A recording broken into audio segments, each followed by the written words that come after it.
Ah, messed it up. I haven't played in about a week. I haven't.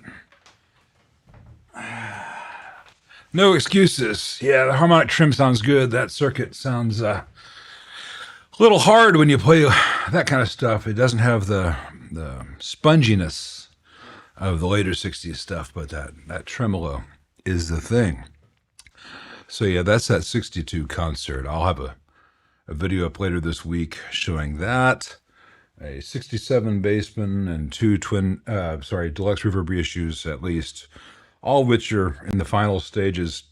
And I don't have time to do videos on each one to show, here's what's wrong with it, and here's what we're doing, and here's almost done, and here it's done. So I'm just going to show you those 4 amps once they are done. That would sound lovely with a bit of Robin Trower. I am just out of Robin Trower at the moment. If anyone wants to loan me a cup of Robin Trower. Let me get through some of these questions here. I don't want to insert ads right now. Thank you very much, YouTube. Let's see. There was a question from the very beginning from John Rayam, Afterlife Studios. It was the first question asked. I'm putting it up here, even though it's not the first one that I'm seeing right now. Thank you very much, John. Do I ever use diodes or MOVs from plates of power tubes as flyback spike protections for output transformer and tubes? An intermittent speaker cable caused them some grief yesterday. I don't use MOVs. I do use flyback diodes. R3000 or R5000 something or other. There are various types. You can get them from Mauser. You can get some from Tube Depot. They're inexpensive. They don't affect the performance or the sound in any other way. And given how EL34s in particular like to self-immolate these days, it's never a bad idea to give yourself a little bit more protection in that regard. So let's get to the questions in the order that I see them here, even if some of them will... the questions that I'm answering were asked before the ones I'm actually getting to, but it'll even out soon.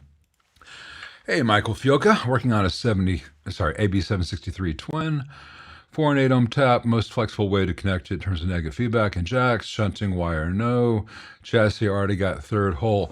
Probably the best way to do that if you want to maintain the 8 and 4 is to do the output jack wiring the way they do it on the Hot Rod Deluxe and the Blues Deluxe and Blues DeVilles and Hot Rod DeVilles, where they have a special jack used for the auxiliary jack.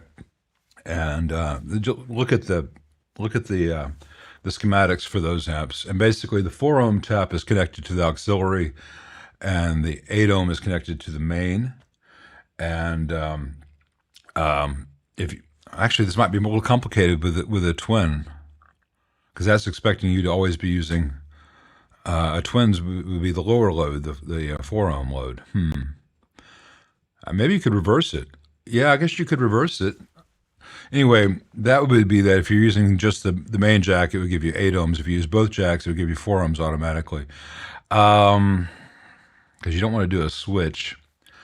Necessarily. You would definitely want the negative feedback tied to the 4 ohm tap to preserve the correct behavior. Yeah, the Rectron R5000F. Thanks, Brad. So you could do it with non-shunted jacks and just have one 8-ohm jack and then two 4-ohm jacks. And if you're using the internal speakers from a twin, you could just plug into one of the 4-ohm jacks, but that would not give you any protection when nothing is plugged in. But it'd be what I said before about the jacks from the hot rod would work well if you're trying to go between 4 and 2, I suppose, with a twin. Not so much between 8 and 4 with a twin. You could also just repurpose the ground switch on the back. That could just be your impedance selector switch, 4 or 8, and just wire the output jacks up as normal. But you would have the negative feedback wire tied to the 4-ohm tap, not to the output jack. Hope that makes sense.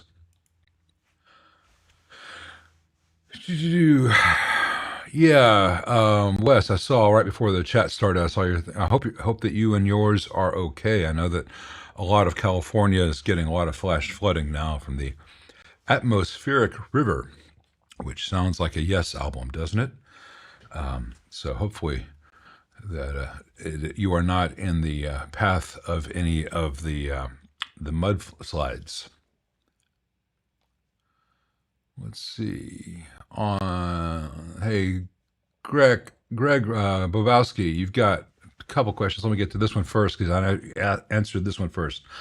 I want to do a Princeton build for that wattage, and I don't have many Fender style amps. Is there an overall preferred version era? I don't care about having trim. I like the A864 Princeton Reverb. I think it's the best level of gain. You don't have to use the tremolo.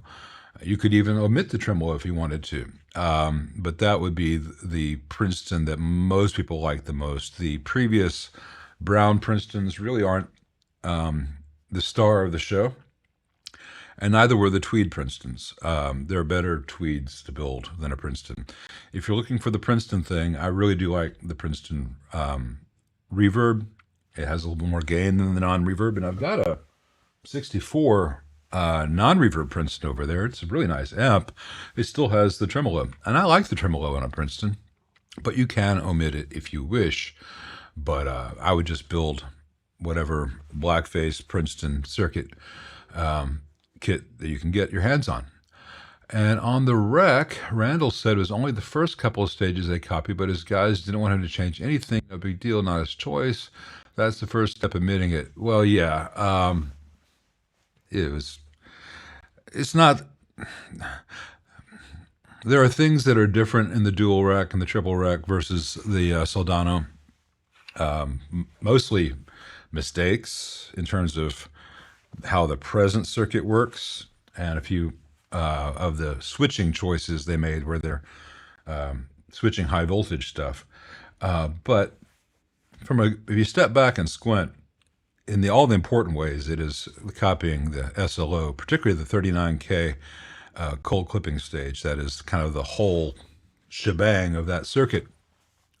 Don't want to go down and beat that particular horse anymore. It's already suffering pretty thoroughly at this point. Let's see. Morning from Vancouver, in the north of England. Good to see everybody here. 2 inches since last night. Whew. You definitely need that Irish coffee if it's pouring in LA. Let's see. And David O'Shaughnessy's got a 1960 Tweed Champ. How do I make it less flubby, farty?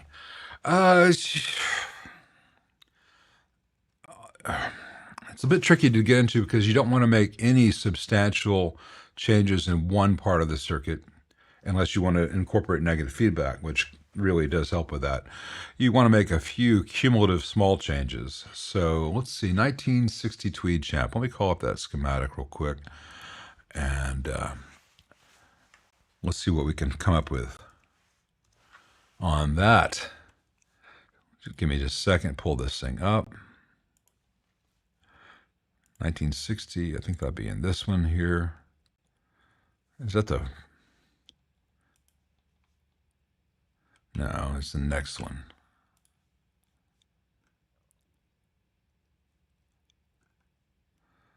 Huh. Let's see. I'll try a different way to get there. 1960 Champ schematic. Is that still the 5F1? Yeah, it's a 5F1. Okay. All right. I was right the first time. I just wasn't sure whether they'd come up with anything else. So it's got some negative feedback on the 5F1. Let me make sure I don't have any other bad. Okay, cool. I'm making sure I don't have any weird tabs open. I've seen too many people make that mistake on these things. All right, so here we have the 5F1 schematic. And let me make sure you guys can see my mouse. I think you can, yeah. So you got the 68Ks and the 1 meg. That's all standard.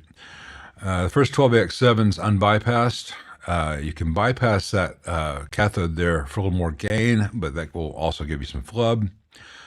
Then you got this 20 nanofarad cap with a 1 meg pot to ground, feeding the next unbypassed stage. So there's not a lot of gain to a 5F1. One of the ways you could give it a bit more gain without flubbing would be to put maybe a 0.47 cap across this first cathode bypass cap. You could decrease the size of the coupling cap before the volume pot, or you could decrease the value of the 1 meg, maybe go down to 500K. That would help a little bit. There are things you could do here in the output tube cathode circuit, really not worth playing around with due to operational conditions changes and the way that it's barely got any bypass cap there at all with the 2525. That 22K is giving you some negative feedback. There are ways to increase gain while retaining that outside the scope of the stream. You have to go to Rob Robinette's site. But I would say that if you were to put a relatively small cap across that first cathode stage there, maybe a 0.47, maybe a 680, right across that, you have a lot more gain in the amp, but the gain would be from about, let's snowball it, 400, 700 hertz up, so not the flubby stuff. And if you wanted to, you could decrease that 20 nanofarad coupling cap there to about 10 nanofarad. Beyond that, don't expect miracles, because it is, at the end of the day, a Tweed Champ, and the speaker is not going to be doing much for you. You're not going to have a whole bunch of options from just that. But those would be, I'm talking 2 capacitors. You change, so decreasing the coupling cap before the volume pot and adding a cap across that cathode, that would be very beneficial in a lot of ways. Let's see. Thank you very much, Tim. I appreciate that. Was measuring plate voltage with the DVM on a 12X7. As usual, got a loud pop. This time it killed the tube. What gives? Well, measuring the voltage should not kill the tube. There are 2 things that could happen. That tube may have been on its way out, and all of a sudden the resistance to ground provided by your meter just caused that tube to flow all the current in a different direction than it normally does. Or you possibly touched something you should not have at the same time. Maybe you measured the plate voltage and you shunted it to ground. Or heater, I'm not sure where you would do that at the tube socket or where that wire connected to the tube socket goes. It should not kill the tubes. The pop, if it was just the actual amplification of the pop through the amp and the tube died, another tube died, then that tube was also on its way out. Normally, it'll just be a loud noise when you measure plate voltage, but you won't kill a tube. Robbie F's got a Rev D20 Mark 1 coming in. Hope you love it. Hope you love it. Report back on that, please. Let's see. Hey, Green Balls FX. Merlin's favorite positions for a standby switch on a valve rectified amp are cutting the filament supply to the rectifier or after the first filter cap. Is it advisable to do this both at the same time with the heavy-duty double pole, double throw switch? Neither is necessary. You don't want to do both because after the first filter cap, that's DC. Before the filament supply, that's AC. I'm not a fan of cutting the filament supply to the rectifier because you can have a surge as it's reconnected. It's easier on the switch to have that AC there, but it's harder on the tube potentially. If you must incorporate standby into an amp which has a tube rectifier, then I would do it after the first filter cap, as Merlin suggests, because there's always a capacitive load for the rectifier, and that's what you'll find in a super reverb, a deluxe reverb, a twin reverb, etc. So look at the Fender's AB763 circuit for how to do it properly. That said, it's really not necessary to do it at all. Most people at that point are using standby as a mute switch, and there are easier ways to incorporate a mute switch. You could leave all the B plus stuff alone and just shunt to the two grids, the output tubes together. Total cancellation. There's a mute switch. Some people will lift the screen supply. There's a mute switch. Some people will just ground out the input to the phase inverter, and not directly at the grid, but preceding whatever cap's in front of that. In most amps, there's some voltage present on the grid itself, but you can just mute the signal right before the phase inverter. Since most people are only using standby as a mute, whether they know it or not, that's a lot easier to do and a lot fewer problems to do it that way. But if you must play around with power stuff for standby, do it like Leo did. And I think Merlin, if he were here, would probably agree with me. I'd have to talk to him about what his justifications are for shunting the filament supply to the rectifier tube. I see that being long-term possibly problematic. And anytime you invite an unnecessary possible problem, Murphy comes knocking. Ask me how I know. Hey, Sash DC. Last chat, he mentioned he's looking at a Weber California ceramic 12s for a 74 silver face twin, but was wondering, is there a good overdrive that works with JBL loaded twins? And depends on what you're looking for the overdrive to do. I bet if you were to go watch episodes of the Midnight Special from 1973, there'd be a lot of bands using JBL loaded twins and JBL loaded cabs with Showman amps. And they were probably using pretty crude overdrives. Some of the Dan Armstrong stuff that plugged in the jack, like the Orange Squeezer was the compressor version. That was before the Dynacomp, and a Dynacomp would be horrible with such things. Maybe a fuzz pedal set to low fuzz and high level might be a good offset to the inherently bright nature of a JBL. Most of the guys who are really famous for using the JBLs, say like Dwayne Allman, they weren't using overdrive pedals. They were using fairly loud Marshalls with Les Pauls and SGs and such. Of course, if they were here now and we asked them what they used, they'd say, I'm sorry, what?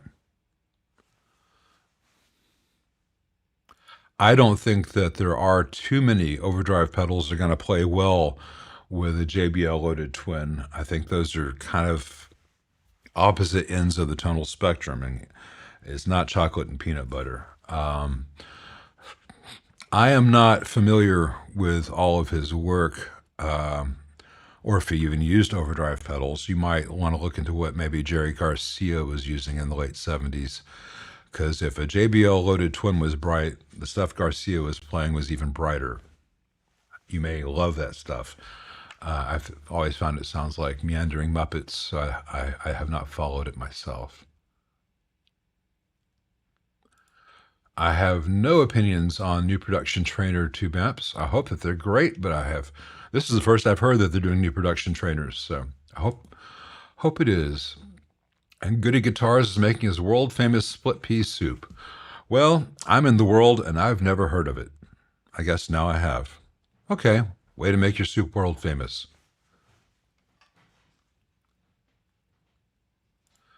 Hey, Michael, thank you very much. As a pro, do I find myself obsessing over details and redoing stuff because I think it's not good enough? I used to. Then as I got a bit more pro, I learned the real secret is it's a pain in the ass to redo things, so I do it right the first time, even if that takes a little bit longer. Sometimes, in the end, it's faster and better. You know, if you look through the videos of the work I do, I try very hard to treat each solder joint as if it's a major event, because any solder joint can make an amp sound bad, can be unreliable, can cause cylinder problems.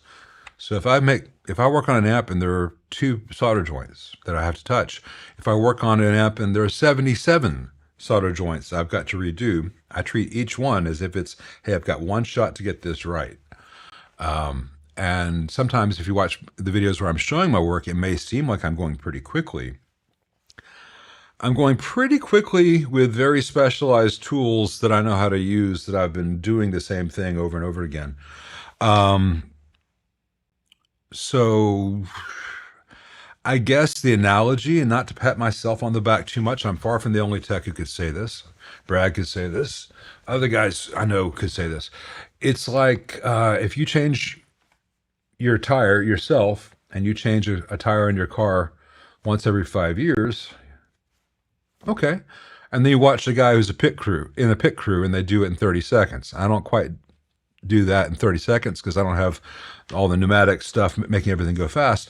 But it may seem as if I'm doing something very, very fast, but I'm not rushing and I'm doing it right. And I just don't want to spend all day doing those special solder joints. I give them exactly the amount of time that they need, and I try to give them no more than that. And so again, it sounds like I'm like, oh, I do it fancy, I'm pit crew. You know, it's anyone who does something for 20, 30 years, hopefully either gets good at it or they stop doing it. So let's see. I asked Randall if he could talk about part choices like the 400-volt coupling caps. Well, this puts me in a bad position. I will say things about Mesa products because they exist. They're objective truths. I don't want to speculate about Randall Smith or any other individuals because I don't know him, and I don't know what he would say if he were here, and I don't want it to be a bunch of one-way invective or attack. If he ever wanted to come to Memphis and sit down, I've got room here. I'll slide over. Share the mic. We'll have a civil conversation. We may walk away friends from that. So I can criticize the products because of, hey, this is demonstrably not a good choice because it's got 470 volts when it's in standby and it's 400 volt cap, or 470 volts sometimes in normal operation because they forgot to factor in the negative bias that's there on the bias supply, negative voltage on the bias supply. So the 400 volt caps don't last. That just happens. So it's a failure of engineering. I don't want to say it's a failing of character or a failing of of the individual. I just don't want to get into me versus any one person. But as a company that puts out products, it's like again, if I were doing this on cars rather than the pit crew, be a mechanic pointing out that, hey, yeah, that Pinto, I hope you never get rear-ended. There are a few things less complicated. I mean, there are a few things more complicated than the harmonic trim. And even this harmonic trim, if this were a new production amp that came in, as opposed to the 1962 example, I would be making the following modification to this amp. And it's not anything, it's not rocket science. It's something that Magnetone figured out, something that Vox figured out. Let me let you hear this. If I turn the intensity up,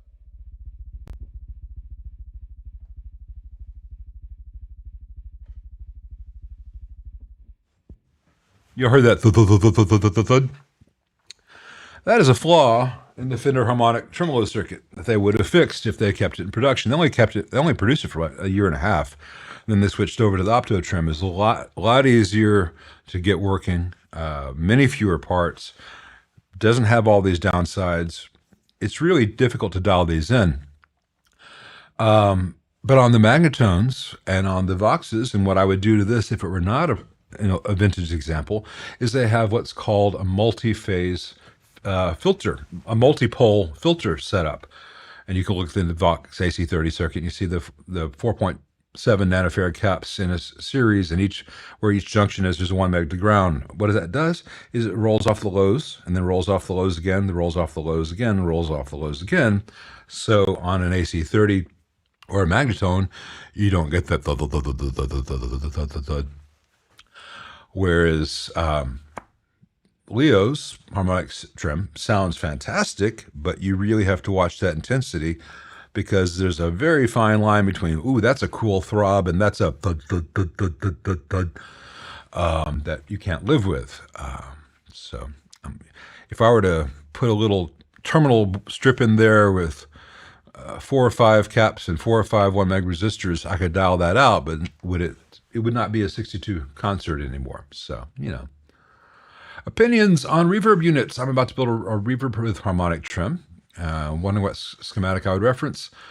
If you want to build a reverb unit and a harmonic trim unit, well, first of all, if you insist on doing it, you would want to look at the Fender reverb unit. That's probably the best sounding tube-based reverb circuit ever, with the dwell and all that fun stuff. You'd also then want to say, wow, that thing needs to be changed as far as how the grounds are done, because it's unsafe as originally designed. You need to redo the grounds, and because of the way you're going to be plugging into that, then into an amp, you really want to have the ability to float the circuit ground while leaving the AC circuit ground connected to the wall. And if you look at the Fender reissue circuit, they show how Fender in the reissues floated the signal inside, so that you don't have a ground loop between that and another amplifier. There are other things in the Fender reissue schematic which are not so great, but that's an important thing to look at. That said, you're looking at spending an awful lot of time and money to build that thing, and I don't know that it would necessarily reliably and consistently sound better than, say, a Strymon Flint or some of the other digital options these days. The reverb's got to be better. I have not heard any standalone reverb pedals, digital, that really hold up to an actual Fender amplifier's reverb. But the harmonic trim is really, really close. And you can have it without the thud, thud, thud, thud, thud, thud, thud.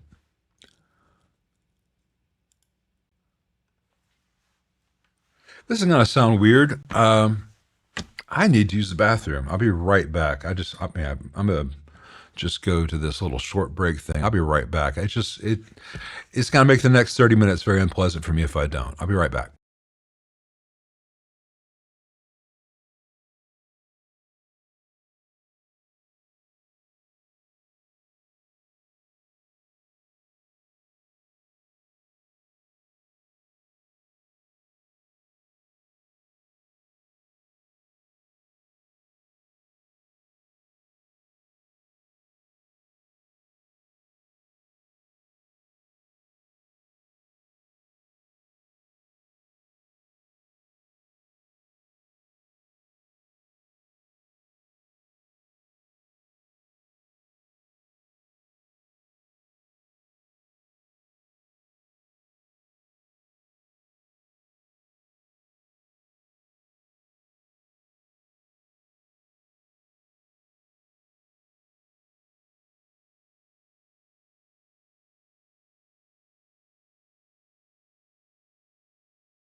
Sorry about that.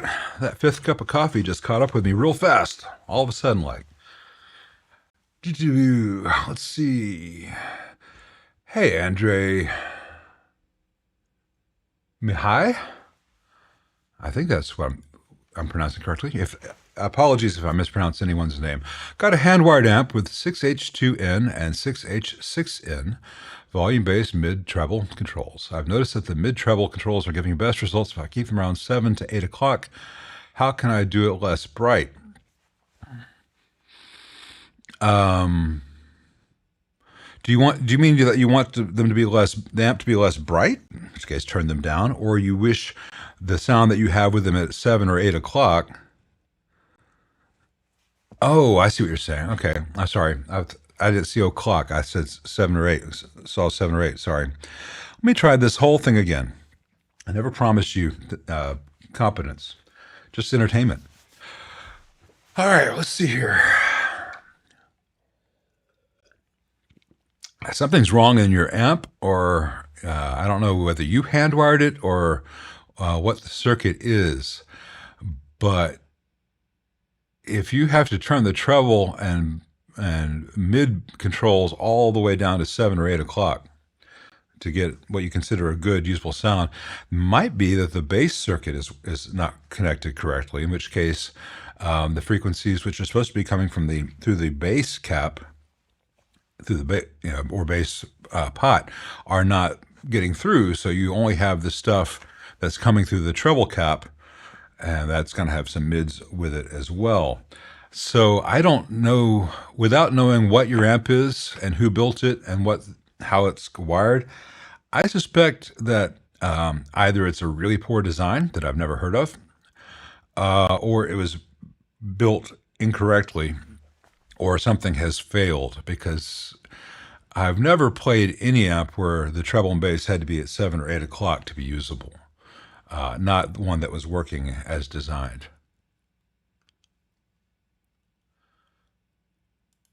Chris R. Hey, Chris R. Got a Swart AST Master Mark II. Sounds great. Yeah, those are nice amps.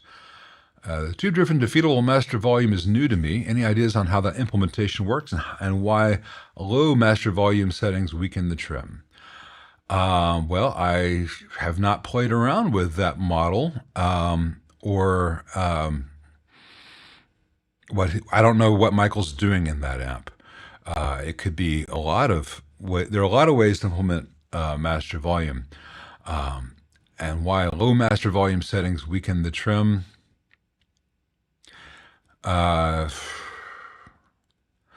It may be that, I don't know whether he's doing a bias trim. I would have to have the amp in front of me. I would ask Michael. Michael will tell you, I'm pretty sure. But without having that amp here, I can't tell you. I apologize. I know a lot of things in broad strokes. I don't know everything in specifics.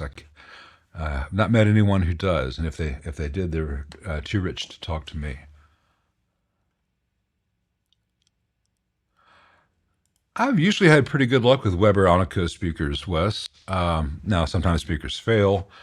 I'm not a big fan of their signature series. I know a lot of the forums are. I've not been that impressed with those. But I don't expect too much out of any 8-inch speaker.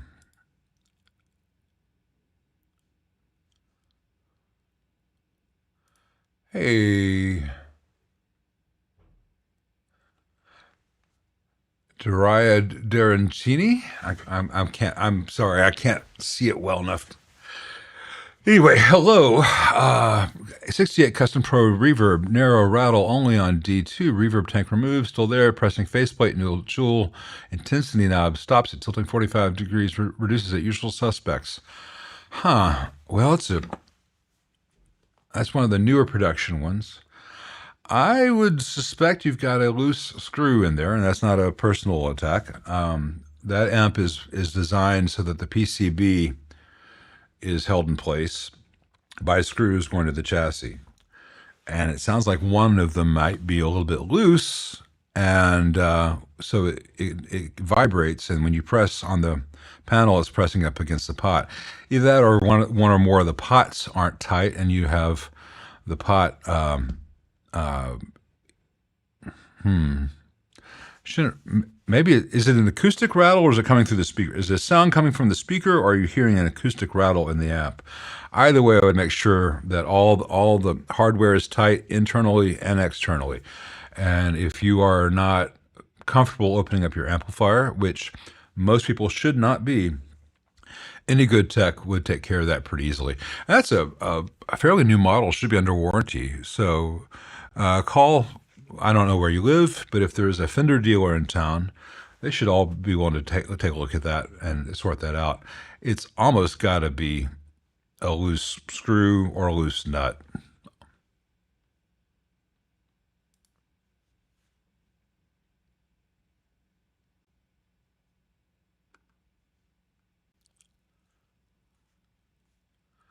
Hey, Joseph, you have not missed any lentil jokes. Those are for the third. Those are scheduled for the third hour.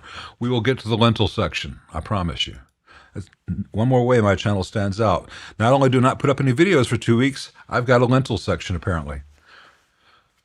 Hey, Green Mystic Surfer, thanks very much. Is using a frequency converter effective in using an amp meant for 60 hertz with a 50 hertz power supply? Any other possible solutions? Well, most amps will work without doing anything hideously expensive like converting the frequency of the mains. You need to know what the B plus and the heater supply actually is when you have that set up.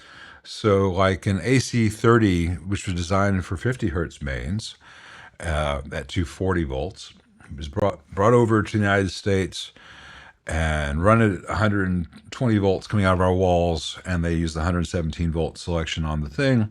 But at 60 hertz, not 50 hertz, well, that amp will overheat.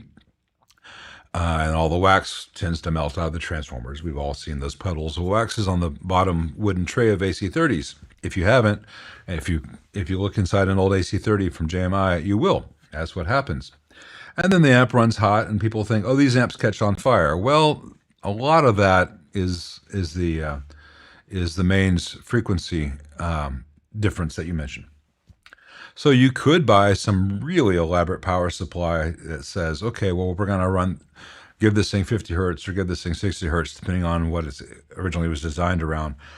You can realistically just drop the B plus if it's too high. I mean, drop the mains voltage. So instead of giving an AC30 120 volts coming out of the wall, you can give it 109 volts, 112 volts. All you need to do is make sure that everything's running pretty much where it needs to be. Now, there are exceptions. You're not going to run into very many of them, but there are some transformers where the coil was never designed to run on some other frequency, where the transformer itself just cannot function with different frequency, but they're few and far between. And as far as maybe if you're in some stereo hi-fi world, there's something where it'd be worthwhile to spend on an actual frequency converter kind of thing. I don't think that would really affect guitar amps very much at all. Is it safe to run a twin reverb on just one speaker and 2 output tubes, looking to lower the volume for house use? It is safe, providing that you rebias the amp accordingly. Unless you're Mesa, in which case you just switch it and patent it and say that it's technology in action or whatever they called it. But you're gambling with the longevity of things because you have no control over the bias. Of course, if you bias the amp at 15% anyway, a la Mesa, then you can call anything you want engineering. If you do that, though, it will not really sound or feel like a twin anymore. Looking to lower the volume for house use. I think there's a time and a place for master volumes. There's a time and a place for attenuators. There's a time and a place to say, hey, for home use, I don't need a twin reverb. Now, if you love playing a twin reverb,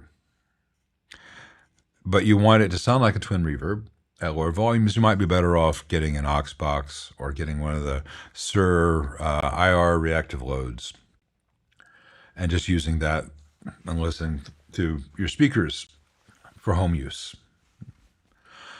You may also say, oh, for home use, I'll pick up a Princeton. I'll use the Twin for large gigs. That's what a lot of people do. I cannot tell you which choice is best, but I will say that if you disconnect one speaker and pull 2 tubes from a Twin and you rebias it, it's not going to sound like the amp that you know. Even when you, especially when you rebias it, your B plus is going to go up so much because you're only having 2 output tubes draw current versus 4 output tubes draw current. Your B plus is going to go up a large percentage, and the whole thing is going to be much cleaner and a little bit harder sounding. And some people would say sterile. You may love that. It is an objective difference, whether subjectively you like it or not. Most players would not. So I think there's a reason that deluxe reverbs and Princetons are very popular for home use, and twin reverbs are very loud. You can also keep the twin reverb volume on 1.5 or 2, and just play and don't worry about whether it's perfect. You can hear yourself. I've done my share of that. But I've got to answer the overall question as well. So, hey, Plum Bum Music. What do I think of the valve state circuits compared to the great valve circuits from Marshall, build and quality? Well, let's say that there are 3 distinct eras. There's a real Marshall, which began to end in '83 and was pretty much done by 1990. There's the valve state stuff, which is like a side track, you know. Especially now that you can get them used. They're fun to use. They sound all right. They're not great. They're not built fantastically, but you can usually get a deal on them and keep them going, and they're fine. You can make music with it. And there's stuff that they make now at various price points, none of which have any connection to the actual build quality or circuit design. And some of them you may love. Like some people love like the vintage modern. Some people love the 610 H and all that stuff. And there's the crap that's designed to catch on fire. But most importantly, designed to be inexpensive to produce in large quantities and to have the magic M logo that sells for 30% more than some other logo might for the same product. And I'm being generous on that 30%, probably closer to 200%. But I don't think you can rate modern Marshall for build and quality. And I don't think you should look at valve state Marshall for build and quality. Valve state, you look for convenience and low cost, and it can usually be kept going. But it's entirely a different company than, say, a 76 lead.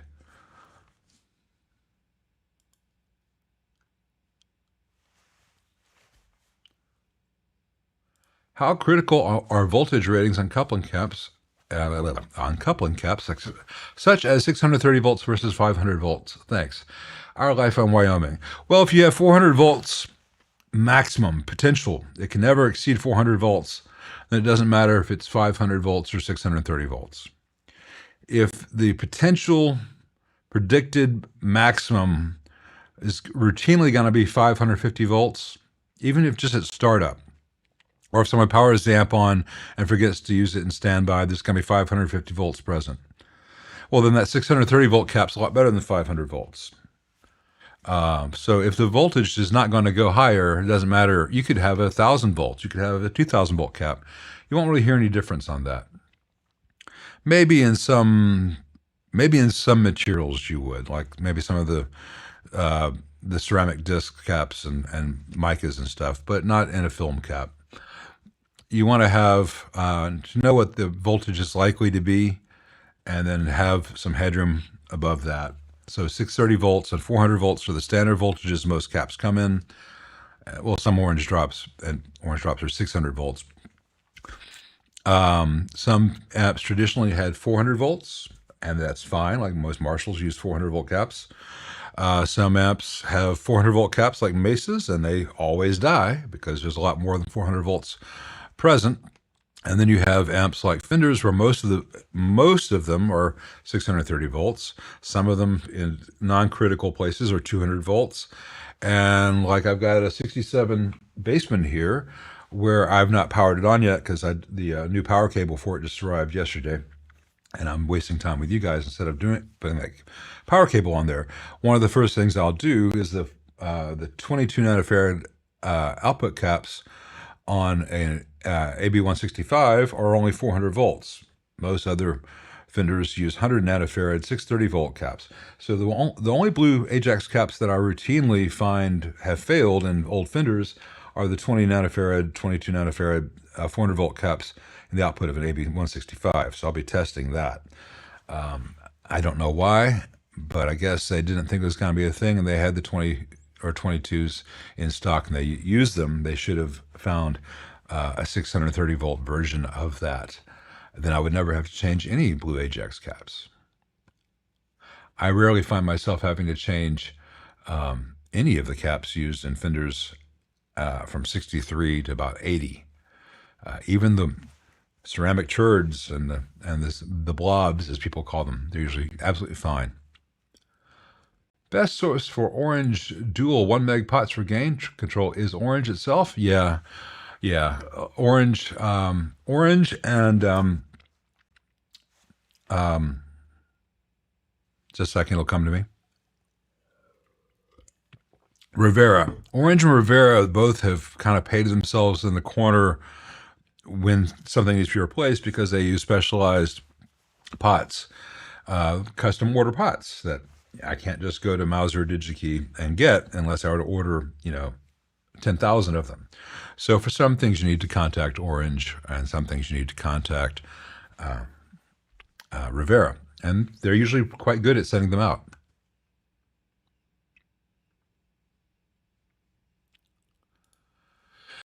Could I talk a little about how biasing affects clipping in preamp tubes? Well, it's not the same as you're going to be getting in an output tube.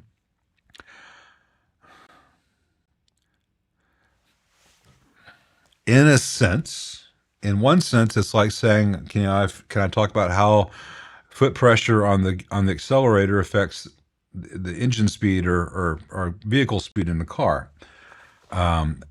If you bias an amp so that it has more bias a tube stage, a triode stage, so that it has more amplification, it will clip sooner than it otherwise would.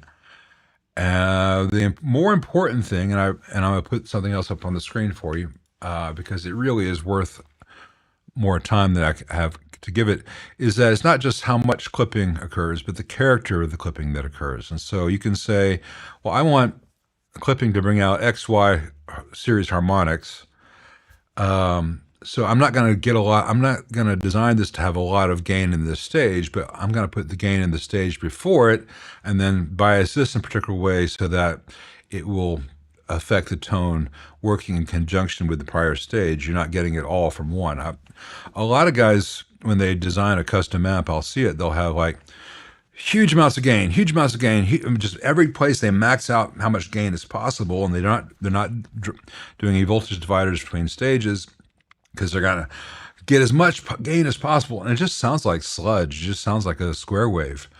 But if you listen to a fantastic sounding amp, you're going to have a combination of warm, cool, hot, and cold bias chosen specifically and put in a specific sequence. And that can be anything from, say, the Soldano or the SLO, or look at what Friedman does in the BE 100, where he is saying, all right, we're going to get an awful lot of gain going here, and then we're going to dump almost all of it, except in these certain frequencies, before it hits the next stage, because I'm not trying to get all the gain out of one stage. I'm trying to excite some frequencies in this stage, and I've got all those frequencies excited, and they're all in this narrow band, and then I'm going to pass it to the next tube and let the next tube do its thing.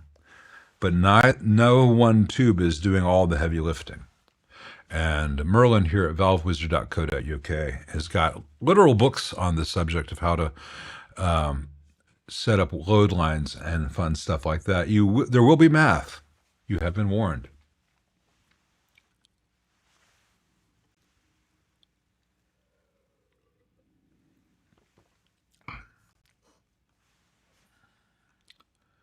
Hey, Jimmy from Montreal. Got a 79 Fender Pro Reverb. Complete recap. Tubes, bias, and load resistors are good, but there's an inrush noise once off standby. Okay, well, first thing I would look at and make sure you don't have a any cap on the standby switch chassis. Some people have done that over the years. Make sure you don't have the depth cap, the polarity cap, still in the amp. You may have a bad standby switch because standbys are switching DC, quite a bit of DC, and those switches are not rated for very much DC at all. All the switches we use are rated for AC. So that's one thing you can check. Inrush noise once off standby. That could also be moisture in a board. So I'd make sure that you don't have any DC present in the board for DC leakage. And I've shown that again and again how to get the moisture out of those boards. On a 79 Pro, you want to de-wax it. Of course, that inrush current could be spreading through a conductive layer of wax. So not just leakage in a board, leakage on top of the board and dirty wax. Depends on how much the noise is. If it's a little bit, don't worry about it. If it's objectionable, look into it. Without having your amp here, I'm not sure what specifically I could do. I would say that make sure...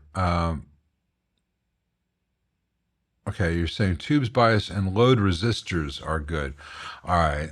Make sure that you don't have the original screen grid resistors. The screen grid resistors in old Fenders are only rated for 1 watts, and they're subjected to an awful lot of heat and dust and humidity and smoke in their lifetime. And that could be what you're hearing. You could be hearing a noisy 470 ohm 1 watt carbon comp resistor that, as it has voltage going through it, makes noise.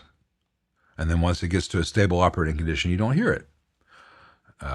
Whether that's contributing to the standby noise or not, I changed out the screen grid resistors on old Fenders just as a matter of course.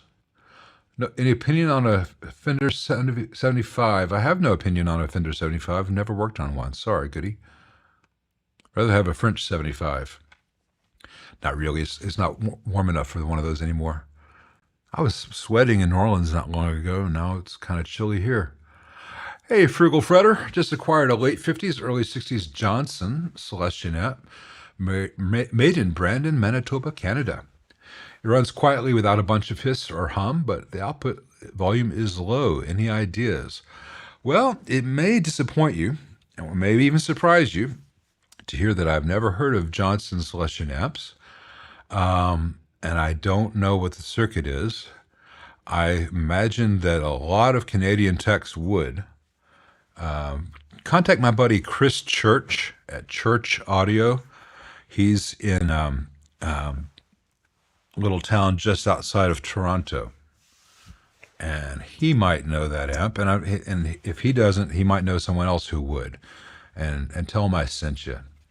He's in Hamilton, Ontario. I don't know where, how far that is from you, but he answers his emails and he answers his phone. And he's a nice guy, despite his best efforts. Goody just got a Igniter Tweaker 15. They are gorgeous to look at. I hope that you never have problems with the power transformer.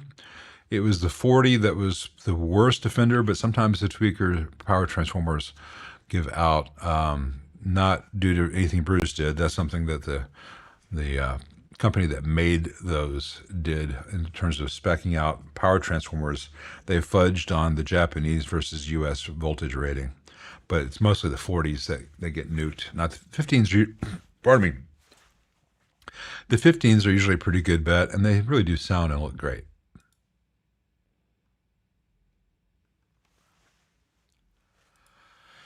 Yeah, it doesn't matter what the reality is. There's reality and there's the bubble people want to live in, and that applies to those amps and a lot of other things these days.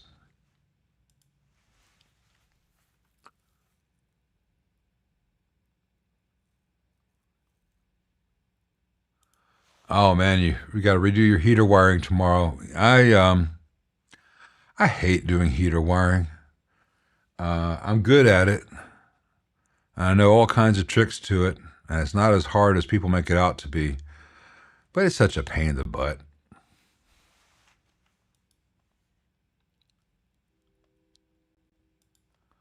Obeyed Khan Kenobi. Huh.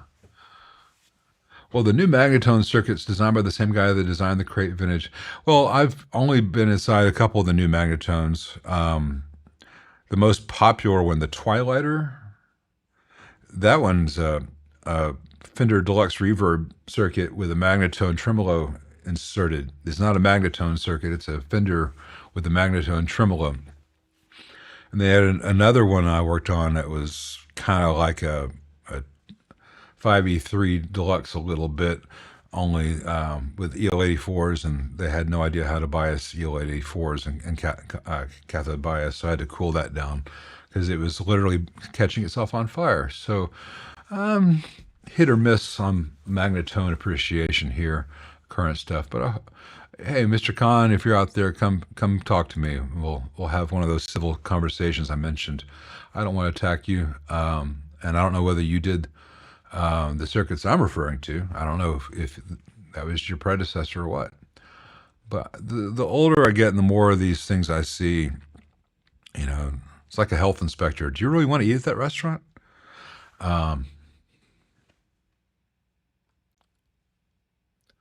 Hey, K Fitch, restoring a 69 Super Reverb. Strong hiss, all electrolytics new. Heard a way to spot the resistors causing it is to bypass them with a cap and see if it makes a difference. No. You certainly don't want to bypass it with a cap. It'll a plate load with a cap. All you'll do is dump all your highs. Strong hiss can be a bad tube, can be a dirty tube socket, can be a bad resistor, typically a plate or other large value resistor, say 47K or larger. And it can be DC in the board on a 69 Super Reverb. The way that I would find the source is, first of all, narrow it down. Is it on both channels or just the normal channel? Or is it just the reverb channel? Let's say that, okay, it's on just the reverb channel. Well, let me pull V2. Is it still there? All right, it's not V2, it's probably V4. Is it still there with V4 pulled? Okay, it's V4 is pulled. It's nothing V4 before, and it's not on the normal channel. Let's look at the mix resistor coming off of the reverb circuit. Or you pull V2 and the noise is still there. You pull V4, the noise goes away. Well, it's somewhere in your reverb circuit mixers. You narrow it down that way. So, but bypassing resistors with a capacitor will not be anything that will help you and might even cause problems. Sometimes we really want to. Capacitors and resistors do different things, and bypassing them is not always a good thing. I'll just say that for now because it is time for our first 7-minute intermission. How exciting. I know you've all been waiting. So I'll see you guys back in 7 minutes.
Bunch of stuff just came in from CE Distribution, so I can finish up these amps here. I hope I didn't just show everyone my home address. Yeah, okay. I'm no longer out of 40 microfarad 500 volt caps. I've got like 30 of them there and a whole bunch of other stuff. And the joy is because it comes in that little package with a crappy padded envelope. Every one of those caps are going to have a lead that I'm going to have to unbend and straighten out. Let's see, where were we? Thanks, Sean Blythe. Appreciate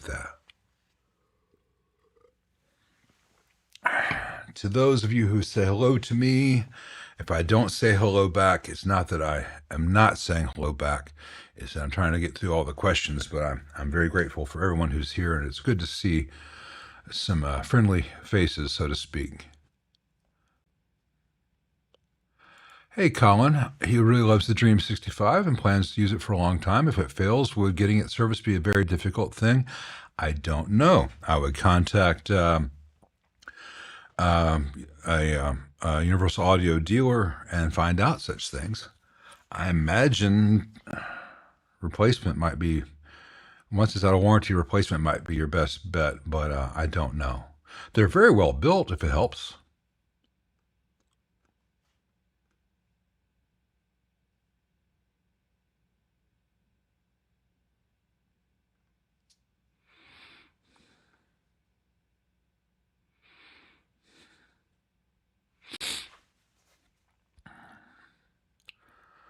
Hey, Lou, I am so sorry to hear that, man. That's rough. All of our thoughts are with you, Lou.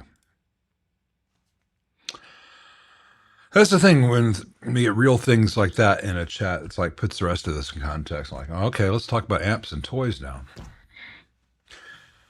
But in a way, this needs to be a little bit of a break from the music and our grown up. Or musicians, grown up. Toys and stuff are meant to be a distraction from all the stresses of the real world. So let's keep it friendly and keep it light. Keep it gay, keep it gay, keep it gay. But I am very sorry to hear that, Lou. And yes, I can go 180 like that. For those of you who don't know the producers, I was not slurring anyone. That was a cultural reference. Sorry, I'm a pop culture chameleon without much karma.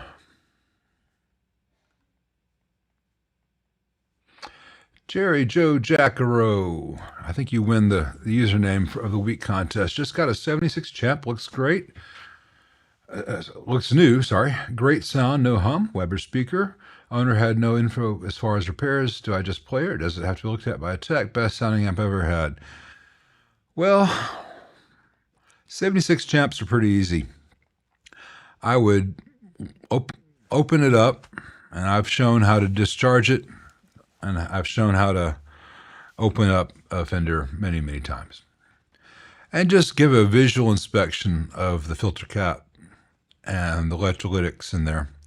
And if you don't see any little bulges, you don't see any little cauliflowers coming out of them, you're probably fine. You know, if it sounds fantastic, odds are it's working pretty well. But for peace of mind, I would get it checked out. Did Amnesia says The Producers is one of the best movies ever made. Hilarious. Well, I enjoyed the remake, but I still prefer the original with Zero Mostel and Gene Wilder, though it's a bit broad and doesn't have the musical numbers. Doesn't have the same level of production, but you know, Springtime is quite the production in the new version. I say new. What was that? 20 years ago? Yikes.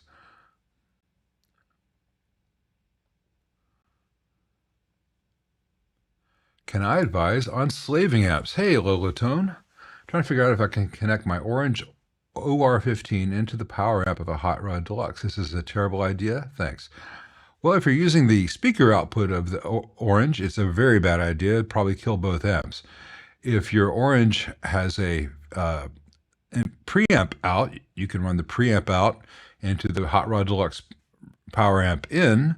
And if you don't have a ground loop, then that will work, but you'd also need to mute the input of the power amp return on the Orange. Otherwise, you'd be hearing both amps. The only other way to do what you're describing, to truly slave it, would be to run the Orange into a reactive load, and then take that back down to line level, or better yet, instrument level. I guess line level would work, and then feed that into Hot Rod Deluxe. Now, it's possible the OR15 is, I don't remember if that's one of the solid state models. If it's one of the solid state models, they may have a load out kind of thing already built into it, in which case, as long as it's designed to be a load out that bypasses the stock power section, and it's safe, gives line level out, you can, but you don't want to feed a speaker output into a Hot Rod Deluxe.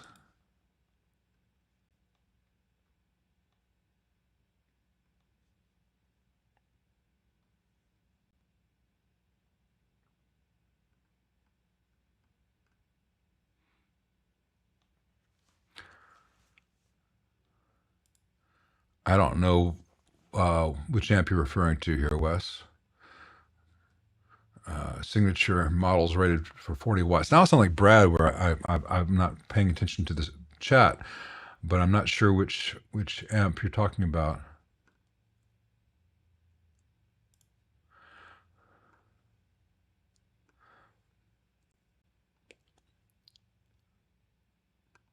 Let's see. Would I know of a speaker that kind of bridges the clarity of a JBL with the warmth of 60s Jensens, or suggestions for 60s Jensen type speakers? Well, yeah, I would say the old reliable standard suggestions I have. I'll give you three. So I like the G12C and the ET65 from Warehouse an awful lot. I would also suggest that you maybe try the Wizard from Eminence, which is kind of what you're describing. Maybe some of the Fanes, I think they call it the Tims, that Weber makes. But those would be things I would look at. JBL and EV, they both have attributes that can be pleasant, but those attributes come with huge downsides, including just the cost and weight and depth, because they're honking huge magnets. The Wizard might be the one that you really like. The Thames might be a good option, and I think you'd be surprised how much better both the G12C and the ET65 sound than most of the speakers used in Fenders, unless you have an old C12N, which I happen to love very much. Also like the Alnico 10s that you'd find in a Super Reverb. That's a different kettle of fish.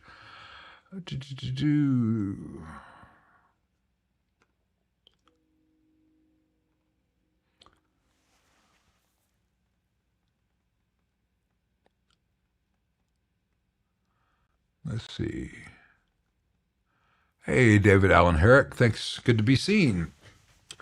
Last time you asked about grounding schemes in a British 50-watt Mojo. The can cap under the board is grounded at the lug. Can I move that to the floating bus bar from input jack? You can. I would not use a floating bus bar from the input jack. I mean, if you must use a bus bar, it's good that it's floating and it's only connected to the chassis at one place. But I would not connect it at the input jack. I would give it a ground lug on the chassis, because input jacks,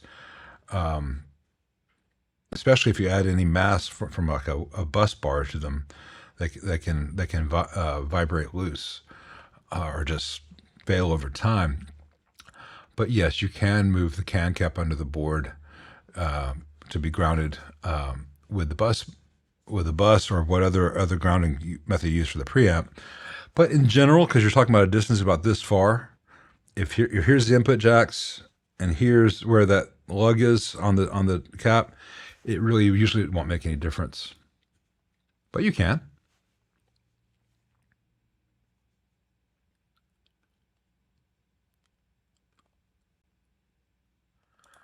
If it makes you feel any better, I don't think James Hetfield always sounds like James Hetfield. I think he hasn't sounded like James Hetfield since Master Puppets.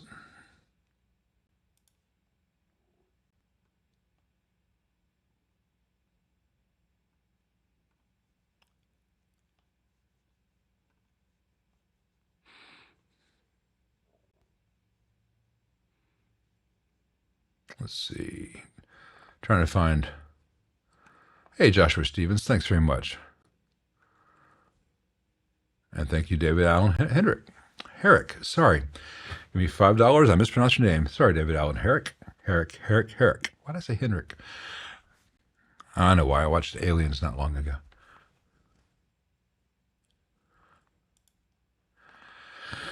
The math gets deep when you want to do this beyond a casual level. I'm sorry. It's not rocket science, but it is still science. So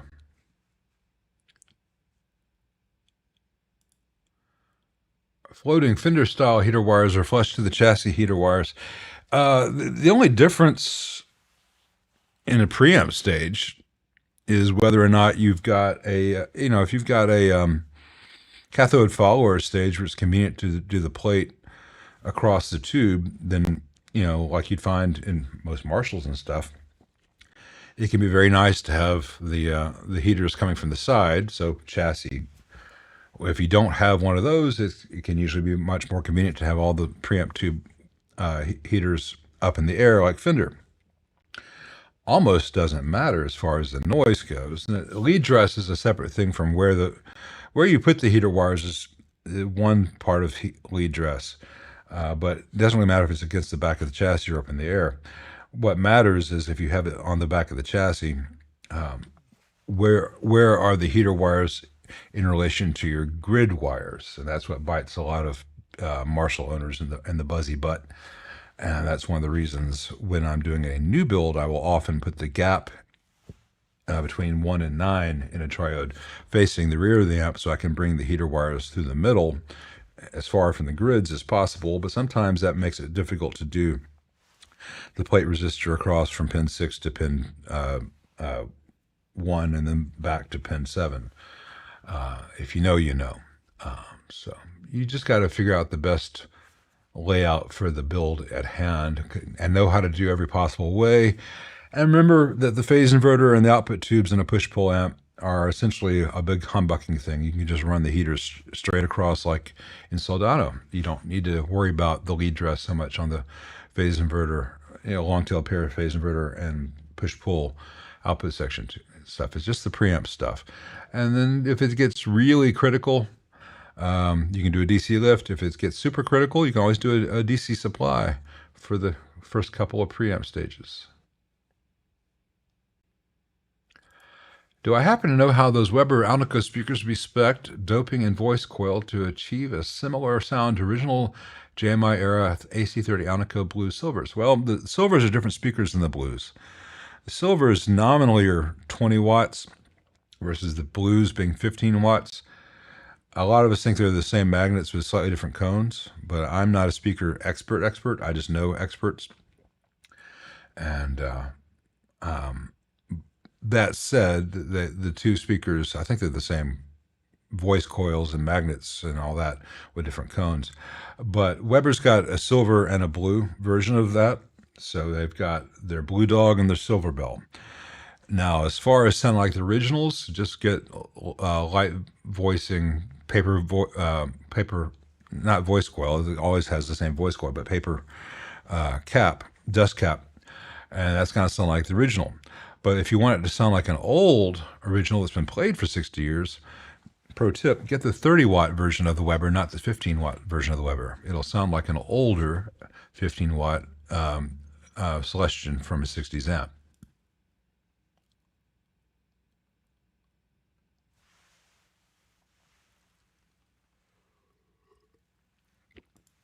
Hey, the blonde 1971. I'm Belial 1971. Nice to meet you. I have some 20-watt Friedmans that I only use on the clean channel. It's statistically unlikely, but I believe you. Any opinion on the clean channel with no tone controls, only presence and bright switch? Do I like it? I use them with pedals. I've not had any Friedmans where there were no tone controls for the bright channel, for the clean channel. The Friedmans I've had in either had a low gain mode with a shared tone stack, or had either kind of an AC30-esque tone stack, clean channel, or basically a super reverb style clean channel. If Friedman's got some where there's a clean channel where there's no tone circuit, I've not tried that, so I have no experience with it. I doubt Dave would have put them on the market if they sounded bad, because he would have said, well, that didn't work. Shit, what do I do? I want to do something else. As opposed to, well, I've already gone into production, so we'll just market it. You know, that's how a lot of companies would do it. Oh, this sounds terrible. Let's tell people it's vintage. I don't think Dave, Dave does that radical thing where you test a product and have players check it out and give you feedback before you go into production. It's called prototyping. It's called R&D. It's called making sure your shit works. He's one of the last of the people who do that. So, hey there, Tommy. Thanks for having the live stream today. Well, thanks for being here, man, and thanks for that super chat I see down there. I'm not going to add it to the stream because we're here, but I appreciate it. I just mentioned it, but thank you. This 2204 is sounding great, both channels. Good, that is the goal. I mentioned that I could show him Tommy, how to convert to a super lead. Lots of work or fairly easy? It's fairly easy. See earlier when I'm talking about I'm the tire changing champion of the pit crew.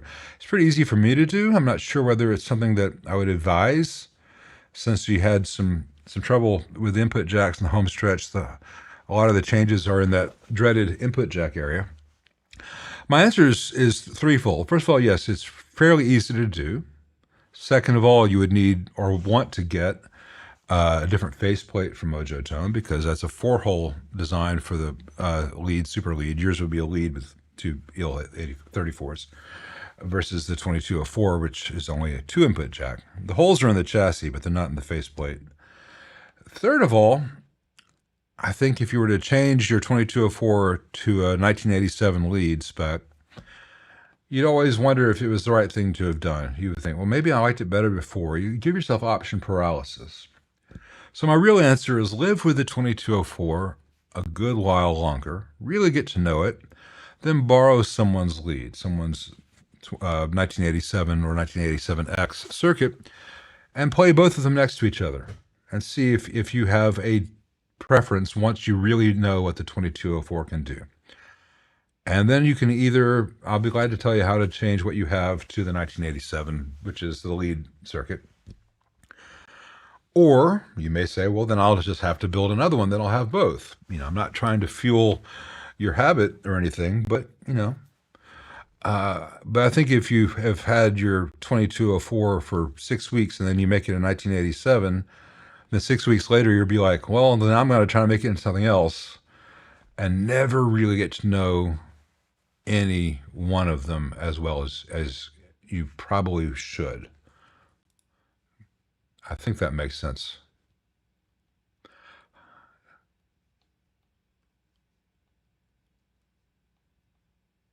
The Runt 20 is just a very different clean thing. The Runt 50 is a separate clean channel.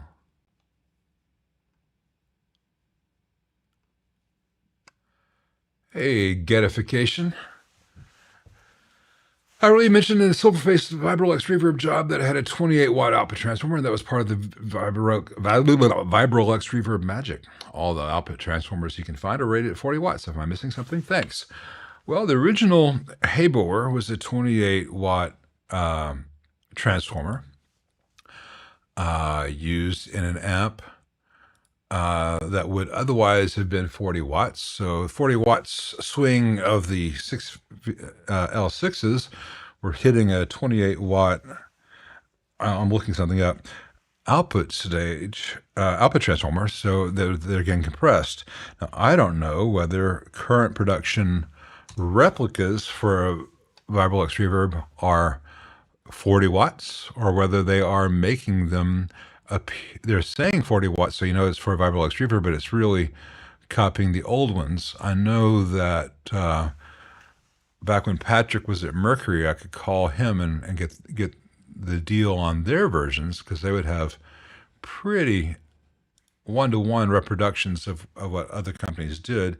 I'm looking what Habor is doing on the same thing. Just a second.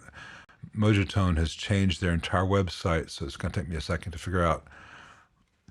All right, let's see. Vibrolux and output.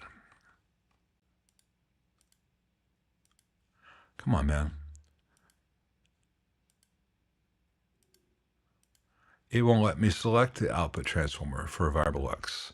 Let me just change output transformers for in general and go through it. Sorry. I'll share with you once I have something to show you guys, but I don't think Mojotone's either. Maybe it's all right. It's out of stock. That's why it wasn't coming up. But notify me when available. I'm not worried about that. I'm gonna look at the specs here.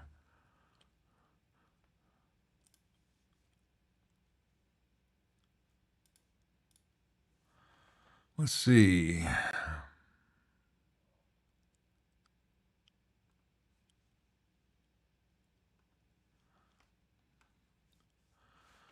Well, I'm not sure what's going on here. Let's see, documentation. Is there documentation? Wiring diagram. That's not the same thing. Well, there's a review here from someone who says, the extra iron made my 67 Blackface Fender Bandmaster sound much better than the wimpy stock transformer. But that's here on. Oh, I see what's going on. Okay. Mystery solved.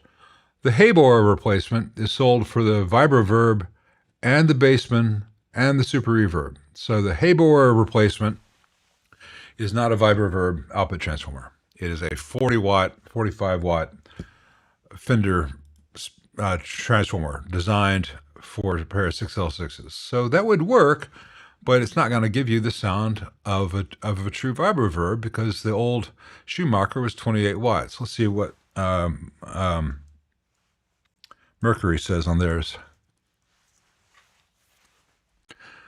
Their website is also, well, I won't say also. Their website, Mercury's website, is truly horrible. Mojotone's looks like it might have improved, but in ways with which I'm unfamiliar. So just a second. Let's see. Vibroverb output transformer. View results.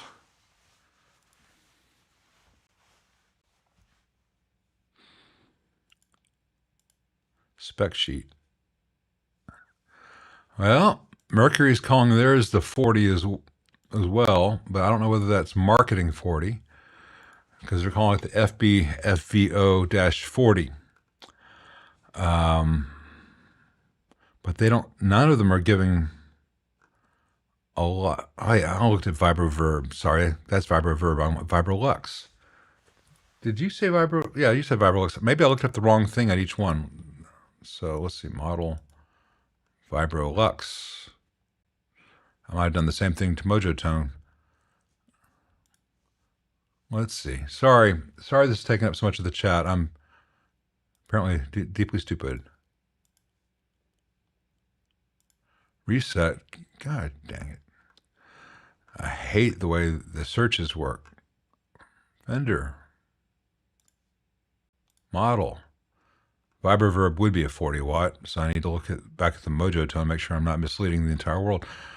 Scrolling down to the V's. Sorry. Vibrolux. All right. Output transformer.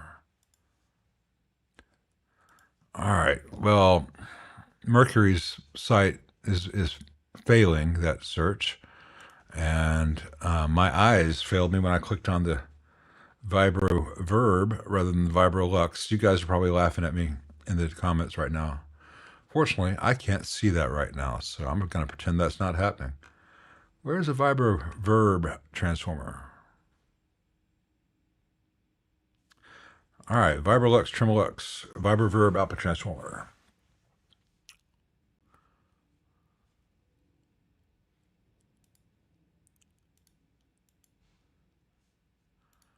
and no specs are given.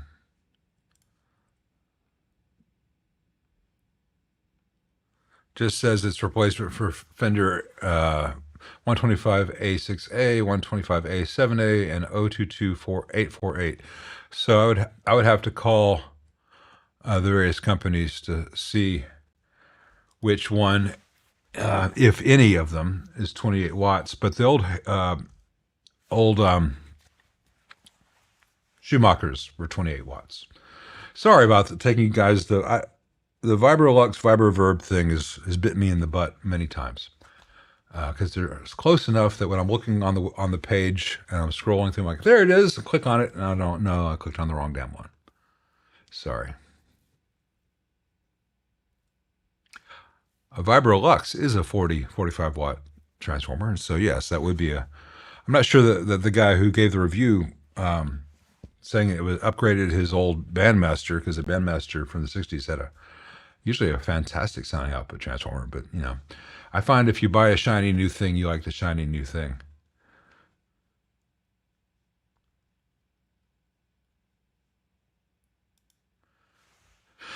Stephen Ims was just watching a video of Danish Pete playing a 1990s Fender on the brain, Marshall H valve state, and he was saying Marshall should bring them back. Is it easier for companies to lower price point solid state? It would be easier, but if the world wants modeling and you're coming out with this 1990s era solid state stuff, you've already lost the marketing battle. You know, as these companies aren't being led by people who are trying to bring products to the market for musicians. They're trying to mine their catalog for things that people will buy. Hence, they have Marshall labeled refrigerators and Marshall branded USB and Bluetooth devices, and some amps as well. I think the more important thing would be for some company to say, you know what? All the big companies have moved on to modeling stuff that's not going to last, and tube stuff is getting expensive. Let's just come up with a real good sounding solid state thing we can sell on the market for $400 and know that it's going to work. And I think to a large degree, Orange has been doing that for a while now. Maybe not for $400, but yeah, I would look to Orange more than Marshall for things like that. I have reservations about Orange, but they're minor niggles in comparison.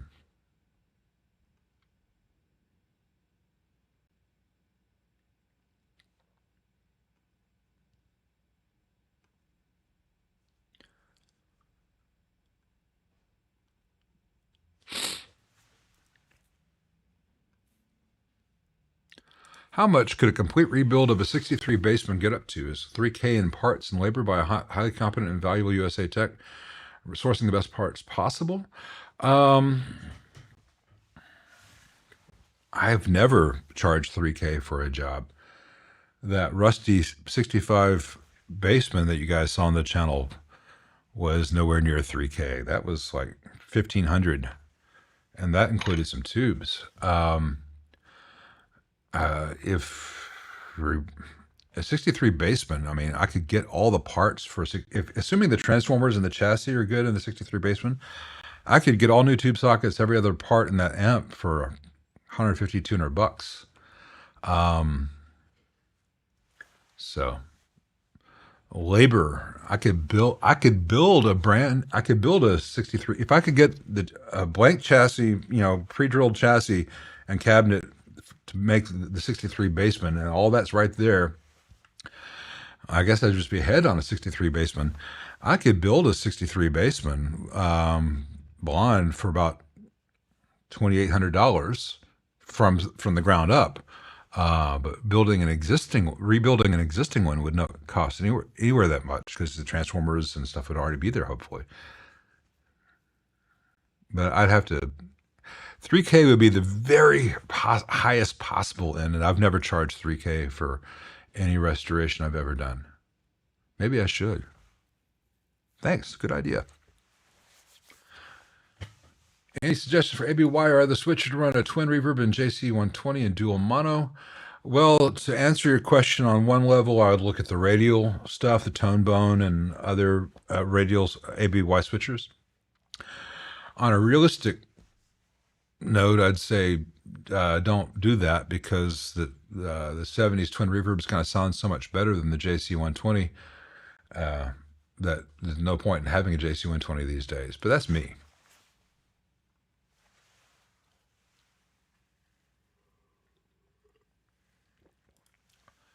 Hey, dude, Amnesia's got a JTM45, also a 90s blues breaker combo with master volume. Is it worth modding one to a different spec, or is it better just to buy what I want from the outset?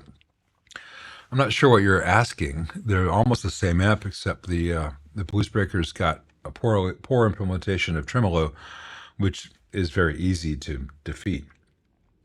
In fact, I've done that on most of the blues breakers that have come in. I've disconnected the tremolos, made them in a combo JTM45, but you've essentially got two of the same amp.